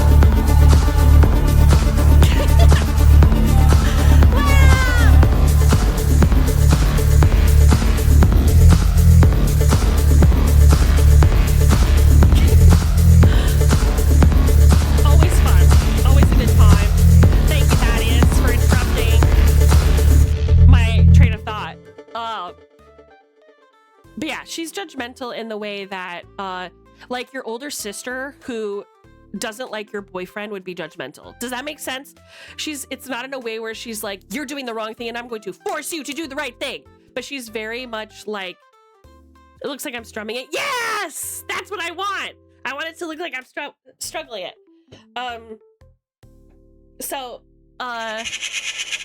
Yeah, so I, it can't be triggered. I'll just turn notifications off. You know what I mean though? Like how she, like, could be like an older sister where she's like, honey, that guy's no good for you, and you know that. Yeah, I know, but I'm just stuck with him. Okay, well, I know you can do better, and I know that you're going to find a way to get through this, and I'm going to help you. Do you know what I mean? So, she has done so much for me in my life, just without question, without promise of reward. She is the best of the best. She also very much cares about following the rules, which is very, very funny to me, because she's also a very just person. She has a very strong sense of justice. So she acknowledges that there is wrong in the world, and injustice in the world, and she actively does everything she can to fight against it. But she also is not the type of person who will purposefully do things that would be against the law or illegal. She finds following the rules to be very important. So that's kind of an example of a paladin. See you later, Ebel. That's kind of an example of paladin, is you can be as hard or as soft as you want to be. I think that she is an excellent example of that, where she personifies the... Wow, he's still going. Hold on a minute. I think I got to turn him off myself. Yeah, he might be broken. Uno momento. There we go. Okay. No, I turned off all of the redeems, so you guys might not be able to do any more sound redeems for now. Just while I'm going through it, if it's okay. Sorry. Anyway, you can be as hard or soft as you want to when you're playing a paladin. Just remember that your purpose is, and your oath is the most important thing to you. And the way that you uphold that oath is up to you. Thinking about paladins, if you love the holy warrior fantasy, or being a divine champion, like both from a martial and magical sense, or smiting evil and shielding your allies from harm, Paladin's a good choice for you. If you want to be a frontline tank and kind of support, Paladins are great at soaking damage, but they can also heal, buff your allies, and smite their enemies. If I were going to choose a class for Argus that wasn't a Eldritch Knight, it would absolutely be a Paladin. Because think of one other person who is as dependable and completely committed to goodness and righteousness as this guy. And also the whole hammer thing. I mean, just put a smite on that bitch. Smite that bitch. Smite on that bitch. Was that a good joke? I don't know. Somebody tell me. Anyway, it's the people who want to be the Prince Charming, the pure of heart, the everlasting righteousness, the clear conscience types. That's a Paladin. So yeah. Noctua, smite on that thing. Thank you. Yes, that's what I was looking for. Thank you. All right, who's next? How to serve Ranger. All right, so I am of the firm belief that Sparrow is a Ranger, and we're going to cover some of the qualities of Ranger, and you guys can tell me based on your experience with your father if you believe this or not. I feel like this is pretty accurate. Once again, I didn't write this. I can only make social commentary, but what I've read so far is pretty good. So, Dungeons & Dragons Ranger is a skilled survivalist and hunter who thrives on the edges of civilization, often acting as a guardian of the wilderness or a lone predator stalking prey. They blend martial prowess with nature-based magic and keen senses. Ranger personalities often include independent and self-sufficient. Rangers are used to relying on themselves in the wild. They're often quiet, capable, and wary of relying too much on others. Sparrow's extremely self-sufficient. And he's really good at taking care of me and the babies. It's great. Watchful and patient. With a hunter's mindset, Rangers are observant and strategic, striking with precision when the moment is right. We've already talked about his love of tactics and his precision in video games and stuff. So, I mean, I feel like that's hands down. Protective of nature and the balance. I mean, we're friends. How could he not be, right? Some Rangers are deeply connected to the land and its creatures, defending it against corruption and exploitation. They're also pragmatic and focused. They tend to see the world through a lens of survival and purpose, sometimes coming across as blunt or emotionally distant. Sometimes, but I find him to be extremely emotionally deep as well. But I don't think that you show that to everybody, so it makes me feel really special. Deeply loyal once trust is earned, while often solitary, Rangers form strong bonds with those who prove themselves. Play Ranger if you want to enjoy playing a scout, tracker, or wilderness expert.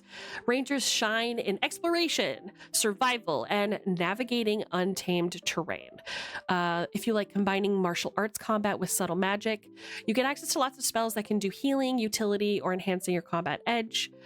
You also get a cool pet sometimes, which is kind of poggies.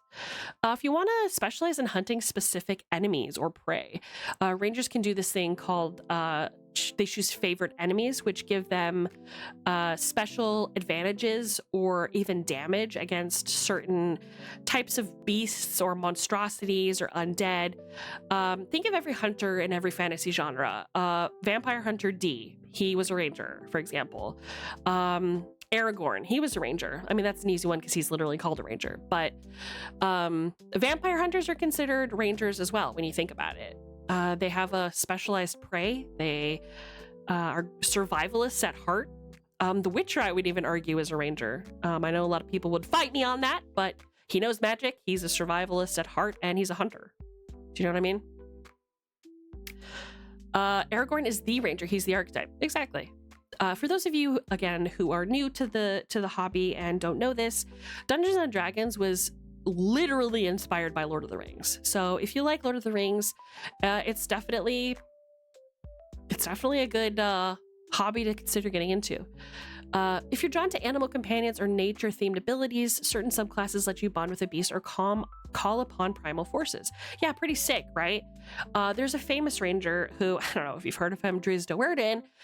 He's the love of my life. I will marry him in a heartbeat. As soon as I find him in real life, I will put a ring on that thing. He has a wondrous artifact of a black panther that serves as his animal companion, named Guinevere or Guinevere. I don't know how the author, I don't know how Bob pronounces it, but I'm pretty sure it's supposed to be Guinevere,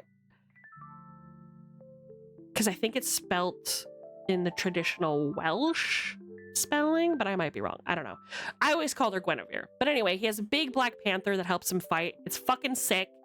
And he has a weapon, a scimitar in each of his hands called Icing Death. And what was the other one? Keening and Icing Death? Something like that. Anyway, it's fucking sick. But yeah. If you like strategic mobile combat with options like range sniping, ambush tactics, or hit and run melee, Rangers reward thoughtful play. Tell me what your thoughts on Ranger are, Mr. Sparrow, since you are one. Yeah, I mean, like, from my experience with Ranger, magic with Ranger, just to touch on a brief convo in chat, like, Rangers can use magic, but it's very, what's the word I'm looking for? Superficial. The spells that they get are, like, extremely situational, and with the exception of one that's a bit of a crutch of the class, the spells that Ranger get access to aren't really combat focused, or they're not amazing. You know, they're not magic fighters. They're more just like, the magic is just like a tool that they can sometimes use to assist them. Hunter's Mark is a crutch to the class, unfortunately, but it is really good. Anyway, Rangers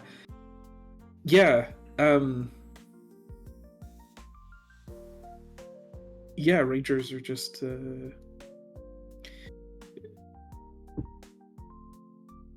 that's right, my mind's dropping blank. I think the coffee crash is hitting me. Yeah, don't worry about it. I'll take over from here. You mute. Apologies. I got it. So, here's the thing. As you can see from the discourse in chat, there are people here who are very passionate about the hobby, and just like I mentioned before I started the slideshow, everybody has an opinion on how a class is, how they act, or like fictional characters and what they would be. It's all based on personal preference. As we all know, I'm the only correct source of information. So believe what you want. You know, you can have your own theories, but honestly, consider everything I say as rule is written. Okay? Work. Anyway, no, like I said, everybody has differencing in opinions of who is like what, or what a class should be, or what a class is like. And that's fine. That's absolutely fine. That just fuels to more creativity and more creative characters created in the hobby. There isn't a wrong way to play somebody. It creates better and more fond memories for everyone when you make somebody who is maybe against the norm, or maybe a little different than what people would expect. So don't enter the hobby of Dungeons and Dragons thinking that you have to play the same character every time if you really enjoy playing the Ranger. You absolutely don't. Or you can be like me and just play Esme Silverthorn, but as a different class every time, and there's nothing I can do to get away from it. I'm just so deeply myself. I just don't know how to be anyone else. Anyway, that's why we rebranded chat. That's why we're here to begin with. Point is, Rangers are cool. I think DD makes a good point where they have a little bit of an identity crisis. Are they sneaky? Are they magic users? Are they more fightery? Like, what's their deal? The answer is yes, but no, 100%. So I don't want to get too into the issues that come with playing games like this, because there's a lot, and I feel like all of this will kind of color the hobby as being too complicated or too much drama to get involved in. But it's, you know, hobbyists have different ways of playing and different opinions about the hobby. You know, some woodworkers refuse to work with pine or spruce for that matter. Like, it's just something that happens with hobbies. So I'm just going to touch on this subject because it's specifically about rangers. Rangers have always had an identity crisis.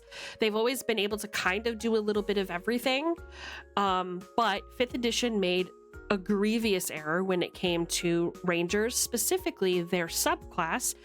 See a word from earlier, a subclass? That's tightening the lens, right? So a subclass of ranger called the Beastmaster. Here's what happened. So rangers ordinarily would always have like an animal companion of some kind. It was kind of their shtick. They would do like the they wanted to be Drizzt Do'Urden, that character that I talked about earlier, who had a scimitar and in each hand, and like a pet with them, you know, and you know, maybe the pet was taking aggro while you're shooting arrows, something like that, right? That Dungeons and Dragons, when they came to 5th edition, they kind of completely ruined that. And it was really painful because before I became Bard, I was really in love with the concept of being a Beastmaster, and every chance I got to be a Beastmaster, I took it.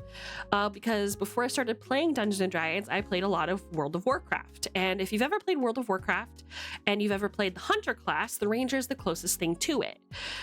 You get a bow and you get a pet. The pet engages in melee combat while you plink arrows from the sidelines and throw a couple of traps or effects down, and it's great. It's great fun. You have this bond with this animal and you create this cool backstory. Well, they fucked that up. And the way that they fucked that up is they went, yeah, you could totally have an animal companion, but it can't attack on your turn.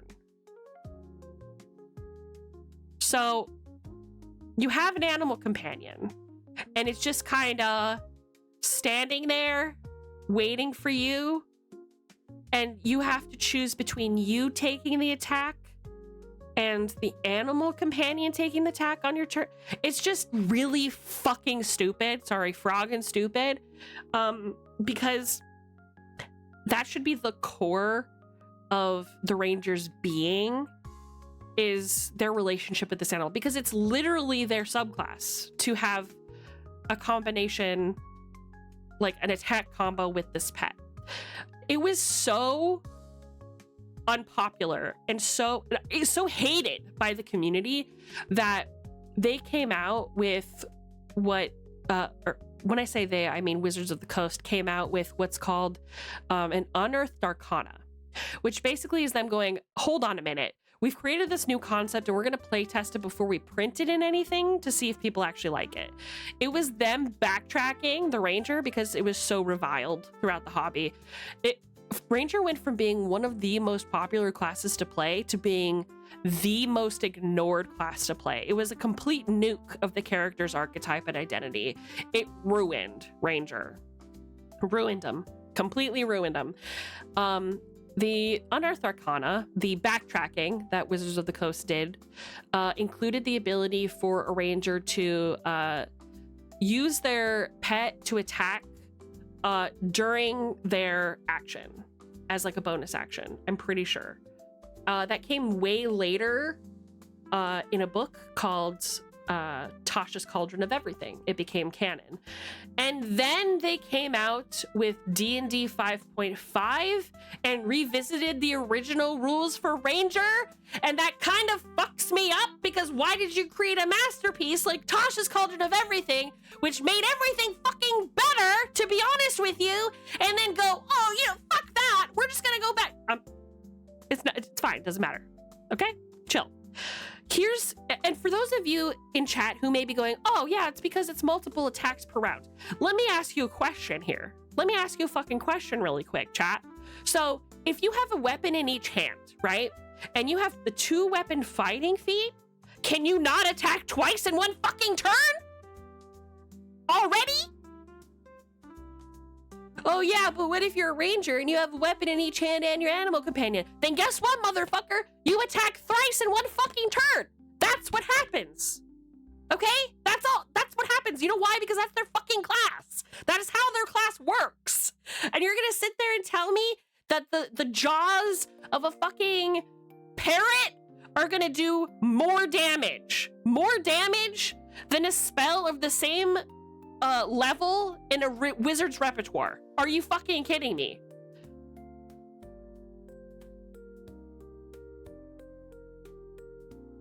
You don't even need the feat. 2-weapon fighting is the baseline. Exactly. Okay, Larky, I love you. So, here's the thing. For all my newbies out there who only got the gist of what I'm saying and are just really entertained by my anger, what happened was they took a class whose identity surrounds surviving in nature and relying on your animal partner to help you survive out here. The fundamental difference between rangers and druids is druids consider themselves a part of nature and rangers consider themselves a part of nature. So apart from nature, rather. So whereas druids understand fundamentally that they are also an animal and they want nature to be intact and the balance to be intact, and their entire existence is about living in nature's world and allowing nature to just be. Rangers go, no, I am a person. I'm a person and nature wants to fucking kill me and kill everybody in this small village, and I need to do whatever I can to help these people weather the storm. There's a fundamental difference there, and the way they do that is they adapt from their surroundings into their entire class. So those spells that we're talking about, their fighting skills and abilities and stuff like that, all of that is based on the concept of survival. And their whole shtick was that they have a little buddy that walks around with them and kind of almost breaches that bridge of separation between them and nature. They always have a piece of nature with them. It's always the reminder, right, that they are fundamentally still people who adore nature and want it to thrive, but they are not like druids, right? But their animal, their little dog or little cat, do you know what I mean, is constantly there to remind them of that. And their companion makes the greatest sacrifice of all. Their animal companion goes, I am an animal, but you're my friend, and I'm going to sacrifice a normal life for you. And then Wizards of the Coast goes, so what they're actually going to do is stand next to you and take notes. Also, the monk gets 45 hits a turn. Huh?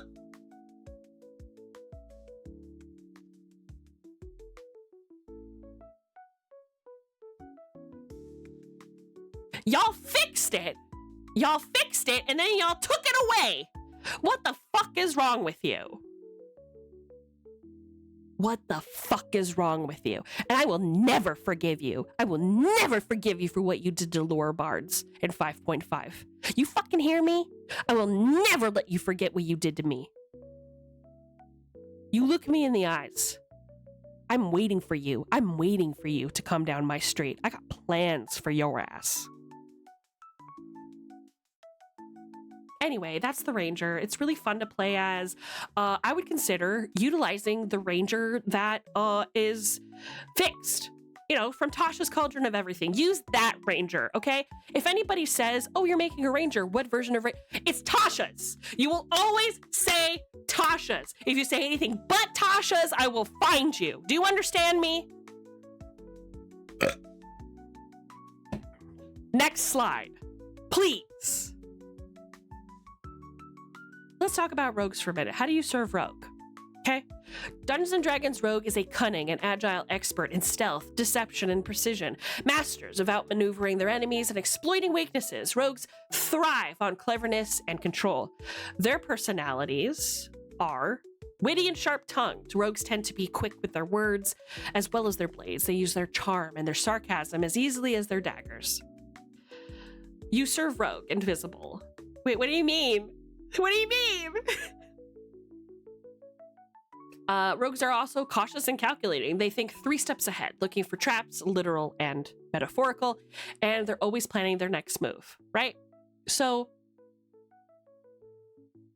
rogues used to have, back in the day, the only ability to they were the only class that had the ability to find traps or pick locks or pickpocket, and now any class can do it, and possibly even do it well if you're a bard, because we do everything well. But the way that they were able to let rogues kind of keep their identity is the unique way that they interact with their environment and the shadows, and their subclasses. You will have, is my music over? Have we been yapping that long? It's almost been 4.5 hours. I've been yapping for 4.5 hours. This is nuts. Thank you for staying so long. Anyway, the way that they were able to keep their identity is essentially by letting them feel fun to play as, by giving them more speed, more fun stealth-related abilities, and more damage. Seriously, rogues are great at doing things like acrobatics and disarming traps and stealing things. They're still really good at those things. You still want a rogue to be responsible for those things at the end of the day. Their bread and butter, though, is how creative that they can be, how crafty they can be, and the differences of their subclasses. There are rogues that are rogue subclasses that are essentially rogue wizards. So these specialized groups of rogues have specific spells that help them with their thievery. There are rogues that that are like more like treasure hunters, you know what I mean? And they can take multiple actions in combat. Also, rogues have a really cool thing called Thieves' Cant, which is a special language that rogues speak to each other. It's pretty poggies, chat. Cunning Action is legit the single most well-designed ability in Vanilla 5e, and it's wild to me that WotC didn't give each of their class their own version that encourage each class to double down on their class fantasy. Cunning Action. I don't know if it's required. I think it's a great idea, but I don't think that the number of stuff that you can do per turn, this is personal opinion, the number of stuff that you can do per turn is going to make you more attached to, like, your class, per se. But that said, would I be angry if they gave me a Cunning Action? No. Wouldn't be angry at that at all. Wouldn't be angry at that at all. So, go off, Queen.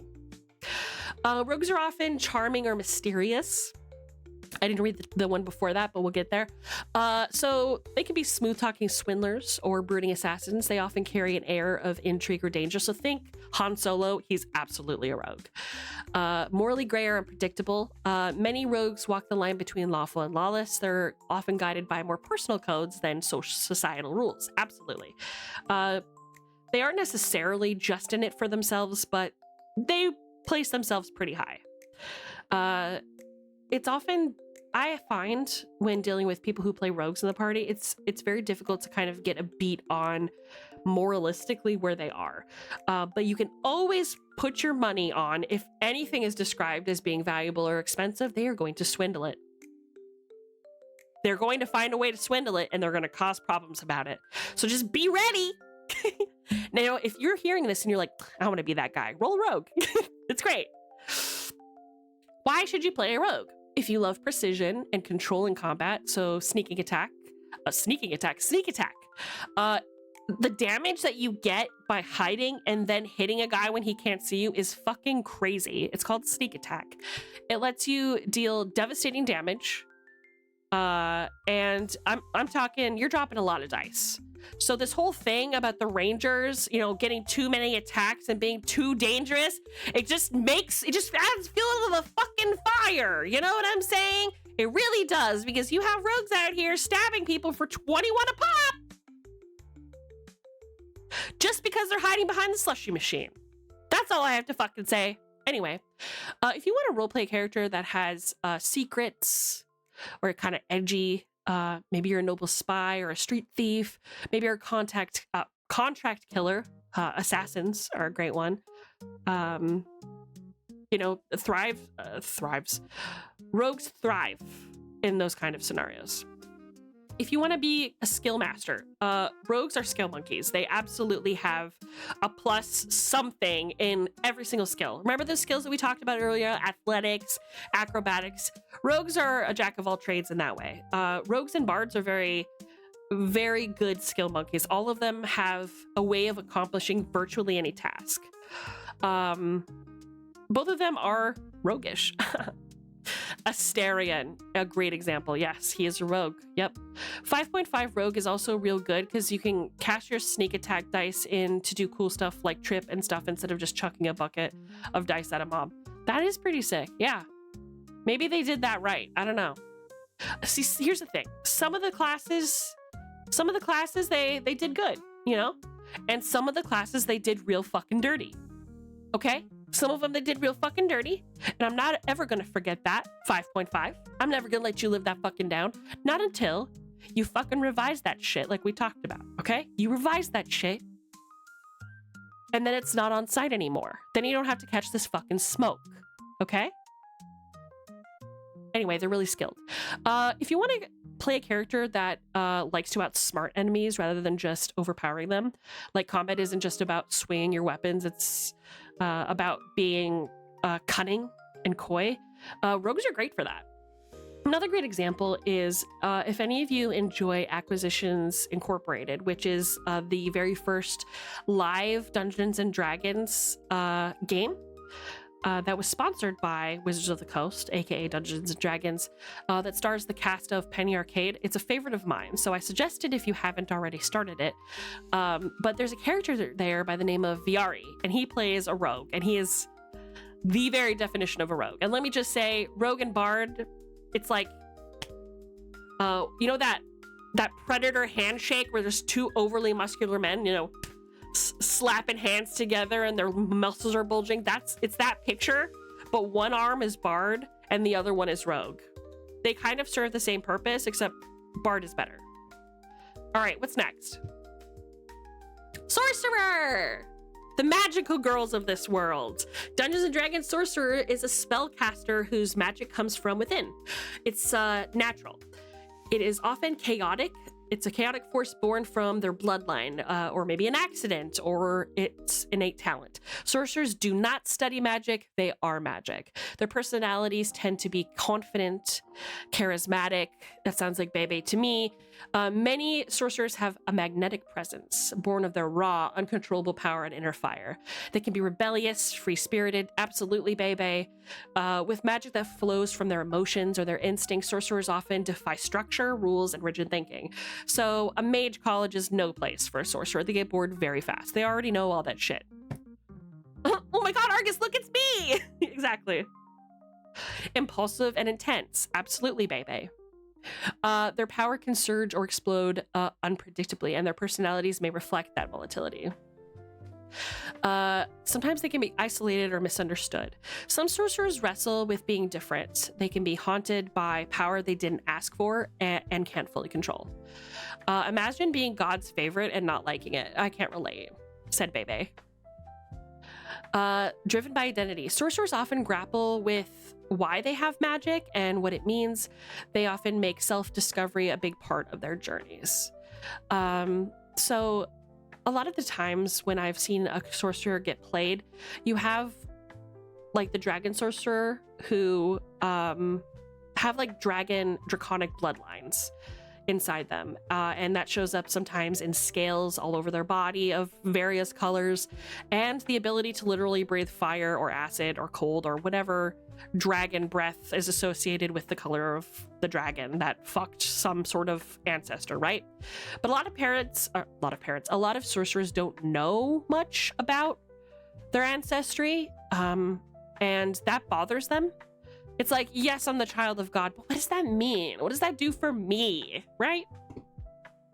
Sorcerers are X-Men. Sure, I'll take that. Early level sorcerer is all about coming to terms with controlling that innate magic. I agree.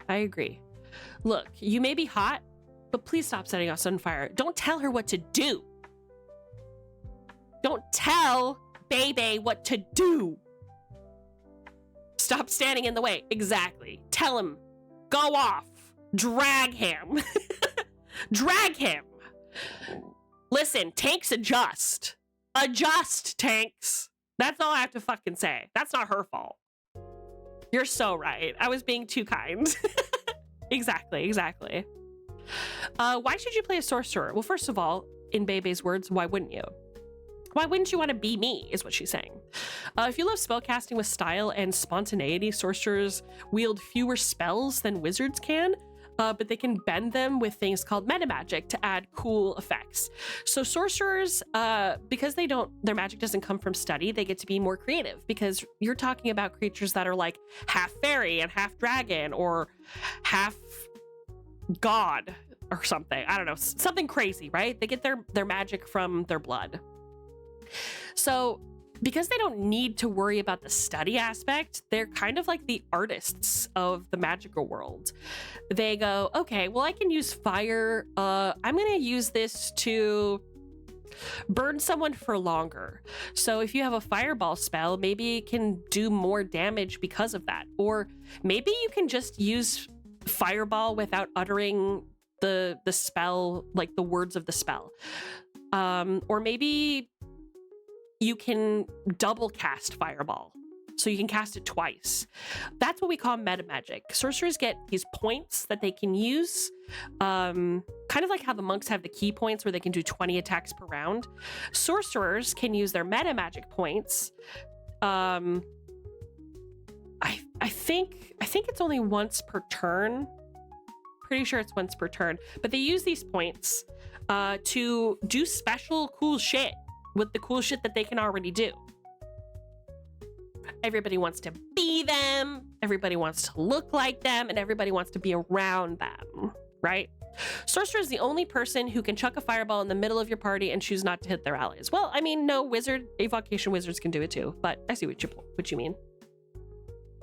But what's funny about that is evocation wizards can do it, but remember, wizards are based off of study. Imagine just deciding to do that. Like, you don't need to read about it. You're just like, it doesn't hit any of you this time. Do you know what I mean? Like my hero, Lena Inverse. That's right, baby girl. Baby Gwork. If you want to feel like a magical prodigy, someone who doesn't need a spell book, you just kind of will things to happen, fueled by sheer force of self, it's a good character to try. If you like your characters with mysterious or dramatic origins, maybe your magic comes from a draconic ancestor or a planar rift. Ooh, that's interesting. Or even like a freak magical storm. It's kind of a cool little flavor, little packet mixer to add to your little guy, to your character. If you enjoy the concept of high risk, high reward gameplay, sorcerers can be glass cannons, explosive but powerful, but fragile if cornered. If you like flexibility in combat, metamagic lets you tweak your spells to suit the situation. You can cast in complete silence. You can extend the range of your spells. You can twin your spells, just like we talked about earlier. Or you can quicken your spell. That's an important one. So you can like make spell casting faster. So wizards and sorcerers have a mutual hatred of one another, because sorcerers is asking them like, why can't you be better? And the wizards are like, you shouldn't exist. I worked really hard for this, you know? Me and Gale. Yeah, 100%. My first ever character was a Divine Soul Sorcerer. Choosing spells for her was hell. I just went with, what did she wish she had yesterday? Yeah, Gale was so much fun if you play a sorcerer. I'm sure. How to serve Warlock. A Dungeons & Dragons Warlock is a spellcaster who gains magical power through a pact with a mysterious and powerful entity, be it a demon lord, a fey queen, ancient god, or cosmic horror. This relationship defines the Warlock's personality and journey. Common traits include. Before we get into the common traits, this is the class that I designated Ruru as. I chose Nana to be a cleric, and I chose Ruru to be a warlock. Warlocks are great because, much like the cleric, they gain their power from a incredibly powerful or mysterious ancient entity. It could be a god, could be a demon lord, right? But the difference between a cleric and a warlock is a cleric is sealed by the pact, by this contract with their master, as opposed to a cleric willingly giving their devotion to somebody in exchange for power. Warlocks are curious and ambitious. They're driven to know and to gain, whether it's gaining secrets, power, or even forbidden truths that nobody knows. A lot of people who play warlocks are seeking something, which is really fun to play with. If you're feeling haunted or burdened by something, maybe it's guilt or the psychological weight of your pact, not being sure if you're in control of yourself or if you're just a pawn. Spoiler alert, you're a pawn. But the same is true of clerics, don't tell them. If you like being clever and manipulative, warlocks often reflect their patrons. They can be cunning, persuasive, and skilled at turning words into weapons. That doesn't necessarily mean that you're a bad guy. Just like someone was saying earlier, you can be what's called divine soul sorcerer, and your or divine soul sorcerer, a warlock who has like a patron angel or whatever, right? My brain is melting, can you tell? And you can be more beneficial, and your pact with that angel is still leaves you with the questions of, what am I? What are we? And they're still giving you some of their power in exchange for whatever service you're providing them. But it doesn't have to be an evil thing. So even though this is kind of, oh, you're clever and manipulative, that's not always so, right? Nana magic gear weapon is hammer. Yes. I did draw a picture of Nana and Ruru as adventurers. It's still in the works. I did not give Nana a hammer. I gave her a mace, but I think that you guys are gonna like it. Me and my patrons. So like, what are we? Are we just friends? Or are we dating? That's pretty much it, right? Rebellious or transgressive. They might have chosen the pact as a shortcut to power, defying institutions like wizard schools or temples.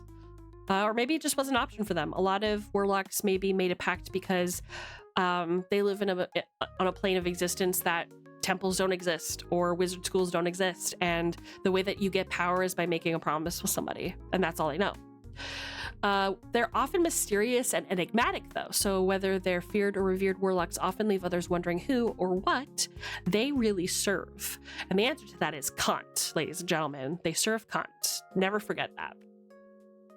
If you love flavor-rich, narrative-driven characters, your relationship with your patron is central and full of intrigue, temptation, or danger, you should absolutely roll a warlock.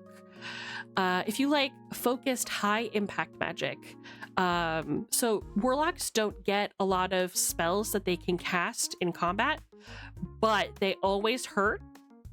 They always hurt, and they always cast. Their cantrips. Their specialized one called Eldritch Blast, you'll hear that a lot from warlock users, is the best offensive cantrip on the market, and it's exclusive to the warlock.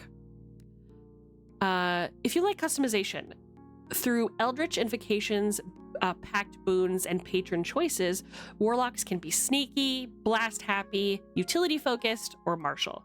You have a lot of options. Just like other classes, there is no wrong way to roll a warlock, and I'm interested to see what you guys will roll up.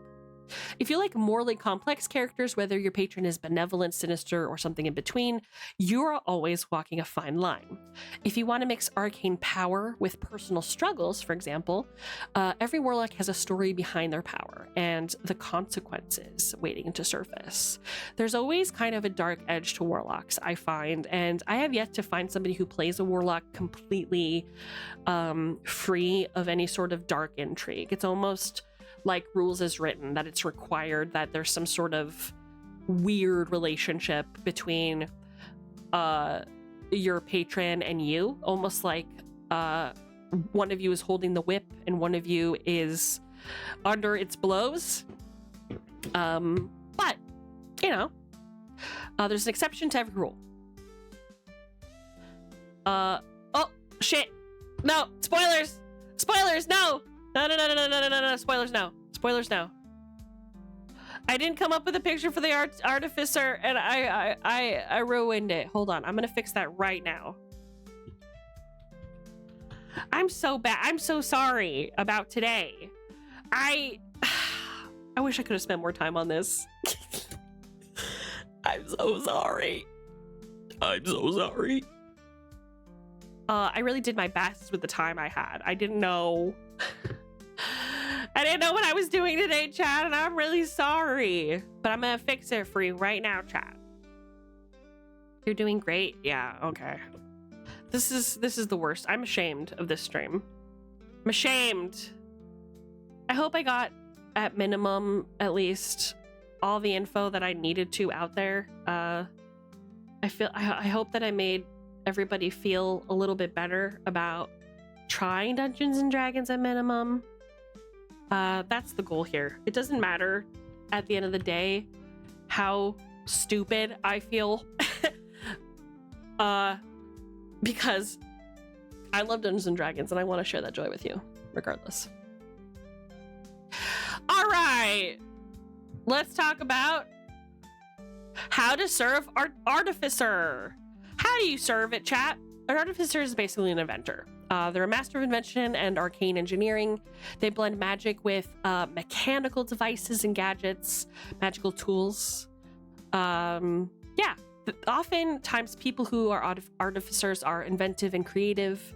They're driven by curiosity and a desire to build, craft, and improve things. They love solving problems, and they're really good at finding creative solutions to those problems. They're great at thinking outside the box.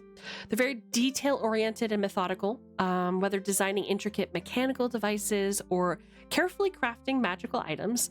Artificers are precise and meticulous. They're curious and tinkering.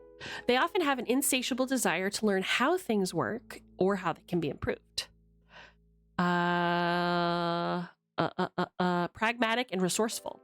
Artificers aren't just creators, they're survivors. They use their inventiveness to adapt to whatever situation arises, always having the right tool for the job. Passionate and enthusiastic. Whether they're excited about their latest invention or fiercely protective of their creations, artificers have strong emotional connections to all of their works. Think about the gnomes in World of Warcraft, how their lore is very much tied to their inventiveness and their tinkering and their engineering. There's a class for that. So if you like World of Warcraft and you're not sure how stuff like that translates to Dungeons and Dragons, look no further. Artificers is also the youngest of all of the official Dungeons and Dragons classes. It was introduced in 5th edition. And it is a fan favorite for sure. It has a wide range of things. You can be like Full Metal Alchemist. Can be anyone from Full Metal Alchemist to being like Ratchet and Clank. You know what I'm saying? There's a huge range of things that you can do and be as an artificer, and it's really fun. And yeah, a lot of people like it. Why should you play an artificer? Their creations with spells offer endless creative possibilities.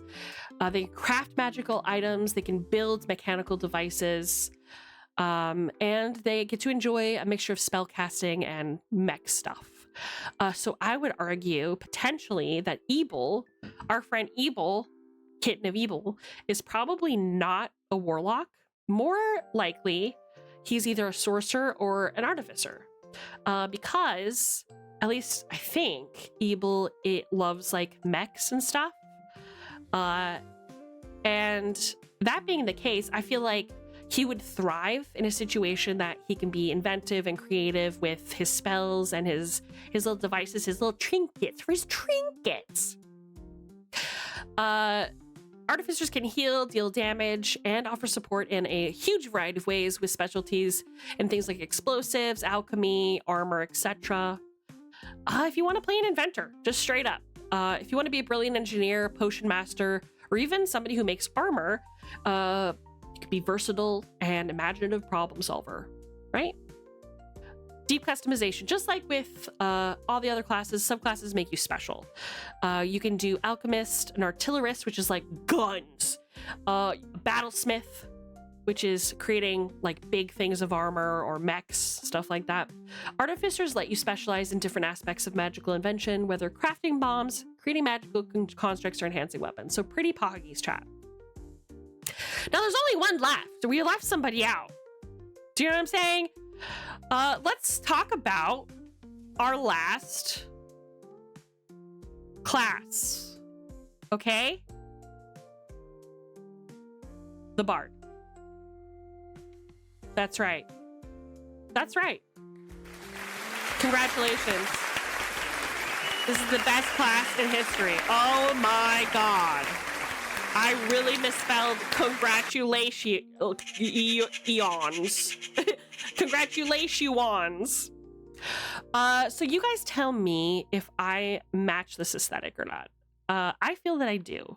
And I don't answer to you, chat. However, I will read this to you. Bards are considered charming and charismatic. They are naturally persuasive, often the life of the party with their social grace and eloquent speech. They thrive on making connections with people and winning people over. They're often creative and expressive, whether through song, poetry, or storytelling, potentially performance. Bards use their creativity to influence others and shape the world. They might be musicians, poets, actors, or dancers, whatever best suits their artistic flair. Congregation sweatheart. Exactly.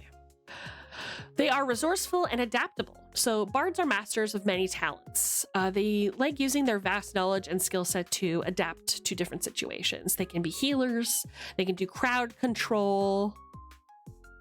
Yeah, of course. It's serving cunt. Are you kidding? How to serve cunt. It's right here, baby. How to serve cunt. And you didn't think I was gonna put this, but come on now. Come on now, baby. Come on now, baby. Anyway, we're resourceful and adaptable. We can cast spells. We can even wield a sword or a lute. Lute's very important. Very important. We are flamboyant and witty. Bards often have a playful or cheeky side, using humor, sarcasm, or dramatic flair to navigate challenges. We often view the world as a stage, with themselves as the star. Very true. You guys are witnessing that in full effect. I am absolutely a slime idol. I will not be taking any questions. Thank you. Empathetic and inspiring. Many bards are deeply in tune with emotions, capable of motivating and comforting allies or manipulating enemies with their presence. 100%. 100%. So let's talk about the word manipulation. A lot of people are very sensitive to the word manipulation. Manipulation can be good or it can be bad. Manipulation in the bad sense, I think we're all familiar with that one, right? Forcing somebody to think something or believe something that isn't true. And possibly like everything having to do with manipulation is all about like spreading rumors about people, like making them believe something that isn't true and stuff like that. Sure, that's true. But sometimes manipulation can be a good thing, right? Sometimes you're trying to manipulate someone bad to do something good, right? But yeah, we're very empathetic and inspiring at the same time. I thrive when I feel like I've inspired somebody to feel better, to laugh, or to be better. So I feel like that's really accurate to how I feel about myself. You should play a bard if you have gone to bard college and you know what the fuck you're talking about, like me. No, I'm just kidding. If you're new to the game and you're curious how to serve cunt, allow me to help you. If you want to be versatile inside and outside of combat, bards are very flexible. We're capable of healing, buffing, debuffing, crowd control, dealing damage, serving cunt, making skill checks, singing songs, basically anything and everything you want to do, I can do better. So just keep that in mind, baby girl. If you love role-playing and influencing the world through your words, bards excel at social interactions, from charming NPCs to leading and inspiring allies. They can talk their way out of basically every situation. Absolutely true. Absolutely true. If you like enjoying a mix of spellcasting and skills, you have a wide variety of things to choose from, which is pretty sick, nasty. Like I said, rogues and bards do that handshake. You know what I'm saying? If you want to shape the story with your performance, whether you're weaving tales, rallying the party with a stirring song, or casting spells through music, bards can influence the narrative in meaningful ways. Yes. Bards have flair and personality. We're larger than life characters, and we are the best. And end of discussion. Except for glamour bards. Except for y'all glamour bards. Y'all belong in the sewer. I'ma pop open my trash can lid and said, hop in, mama. Your ride's here. Glamour bards, get in!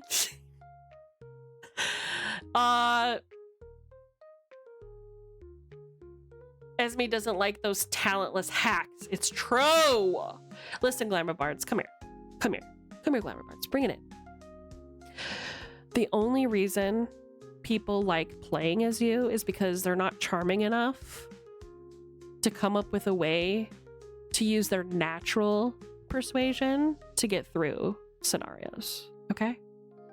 So every time that you use your fucking psycho enchantment abilities, I just want you to think about me and think about how I can sleep with anyone I want, I can talk to whoever I want, and I can get whatever I want because I'm that good. You, my friend, you cheated, and that's why you belong in the trash, okay? Hop in, mama, your ride's here. Pop that lid for ya. You know what I'm saying? Get out of here. Get out of here, lore bards. I mean, no, I'm a lore bard. Glamour bards. Frog off, glamour bards. Don't ever speak to me or my son again. Thank you. Oh, sorry.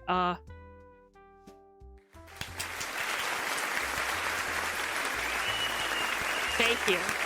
Again, not really sure about this photo. I didn't have time. I really did not have time to fix any of that. And I apologize. Do you know what I'm saying? I apologize. So that's it. That's it. That's Dungeons and Dragons. I hope you learned a lot. I might do this again. And we might get into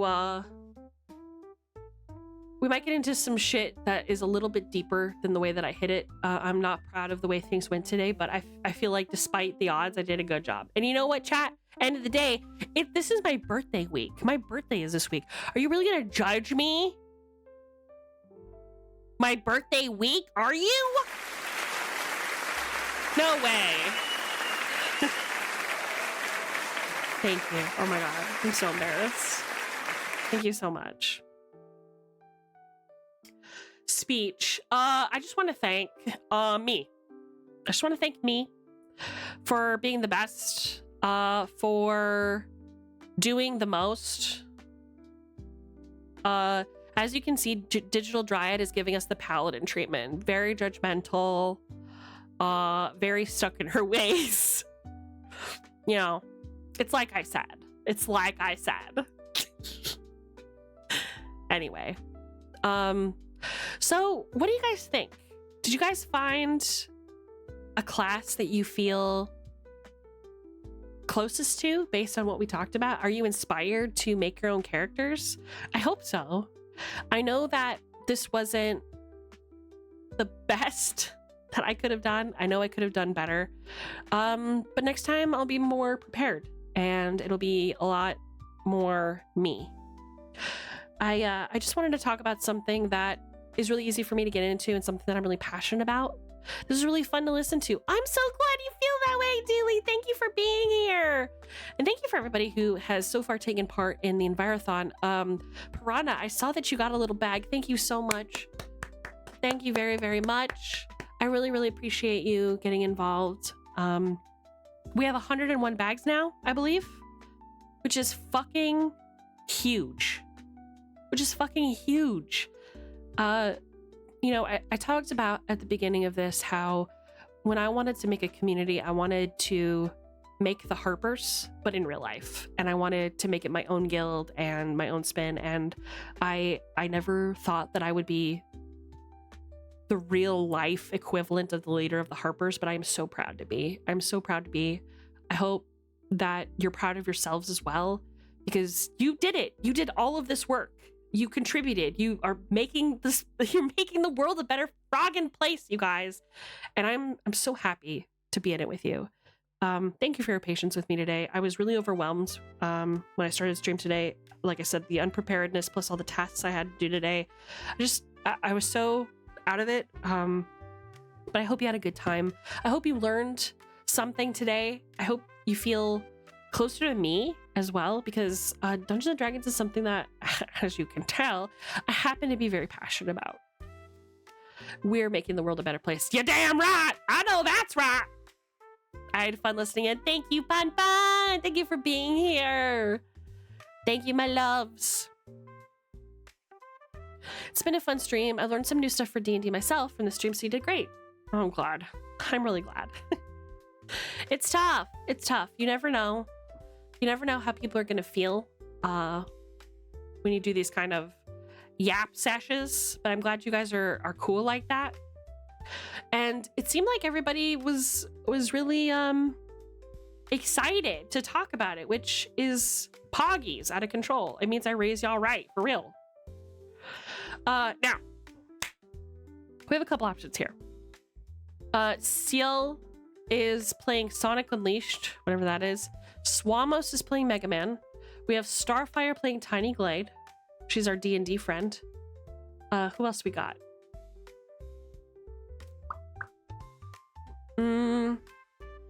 That's pretty much it. So, you know. Oh yeah? Tiny Glade? Yeah, let's go to our D&D pal. Let's go to Starfire Espo. If you haven't already, please consider following. Oh wait, is she wrapping up? Don't wrap up, bitch. I have not been having a good day the last few days, so I haven't done anything with any other streaming stuff other than stream. She's stressing. See you later, Firestar. Have a good night. Thank you for dropping in. Oh, I think she's wrapping up. I think she's wrapping up. What about Swamos? How long has he been streaming?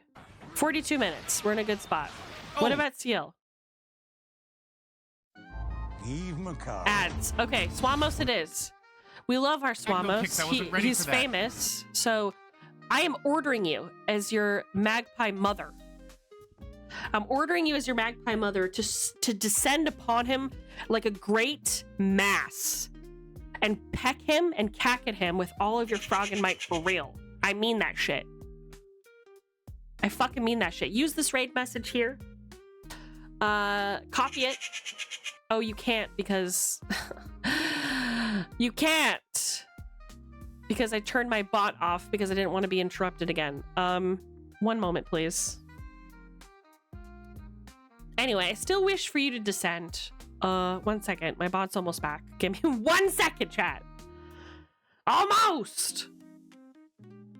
There we go, baby. Mama!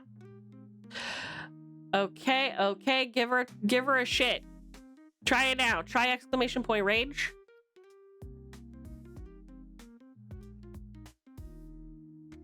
I love you. Copy that message. Send it on over to Mr. Swamos, and I will see you folks tomorrow. It's going to be a stream for me and Kato for Green Hell. You guys better frog and be there for real. I love you. I mean it. And I will fucking see you, nerds, tomorrow. Bye-bye.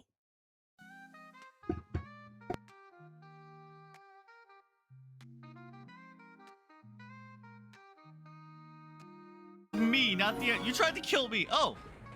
Hello, Esme. Hi. Oh my god, it's Esme, guys. That might have been a level 4. Hello, everyone. Hi, I'm Swabos. I'm a Mudkipper who merrily plays retro games, and every Monday is Mega Mudkip Monday. Oh, let me give SB a shout out. SB Silverthorn. There we go. Everyone go follow SB. I cannot recommend them enough. They're adorable. Hello, Piranha, yet again.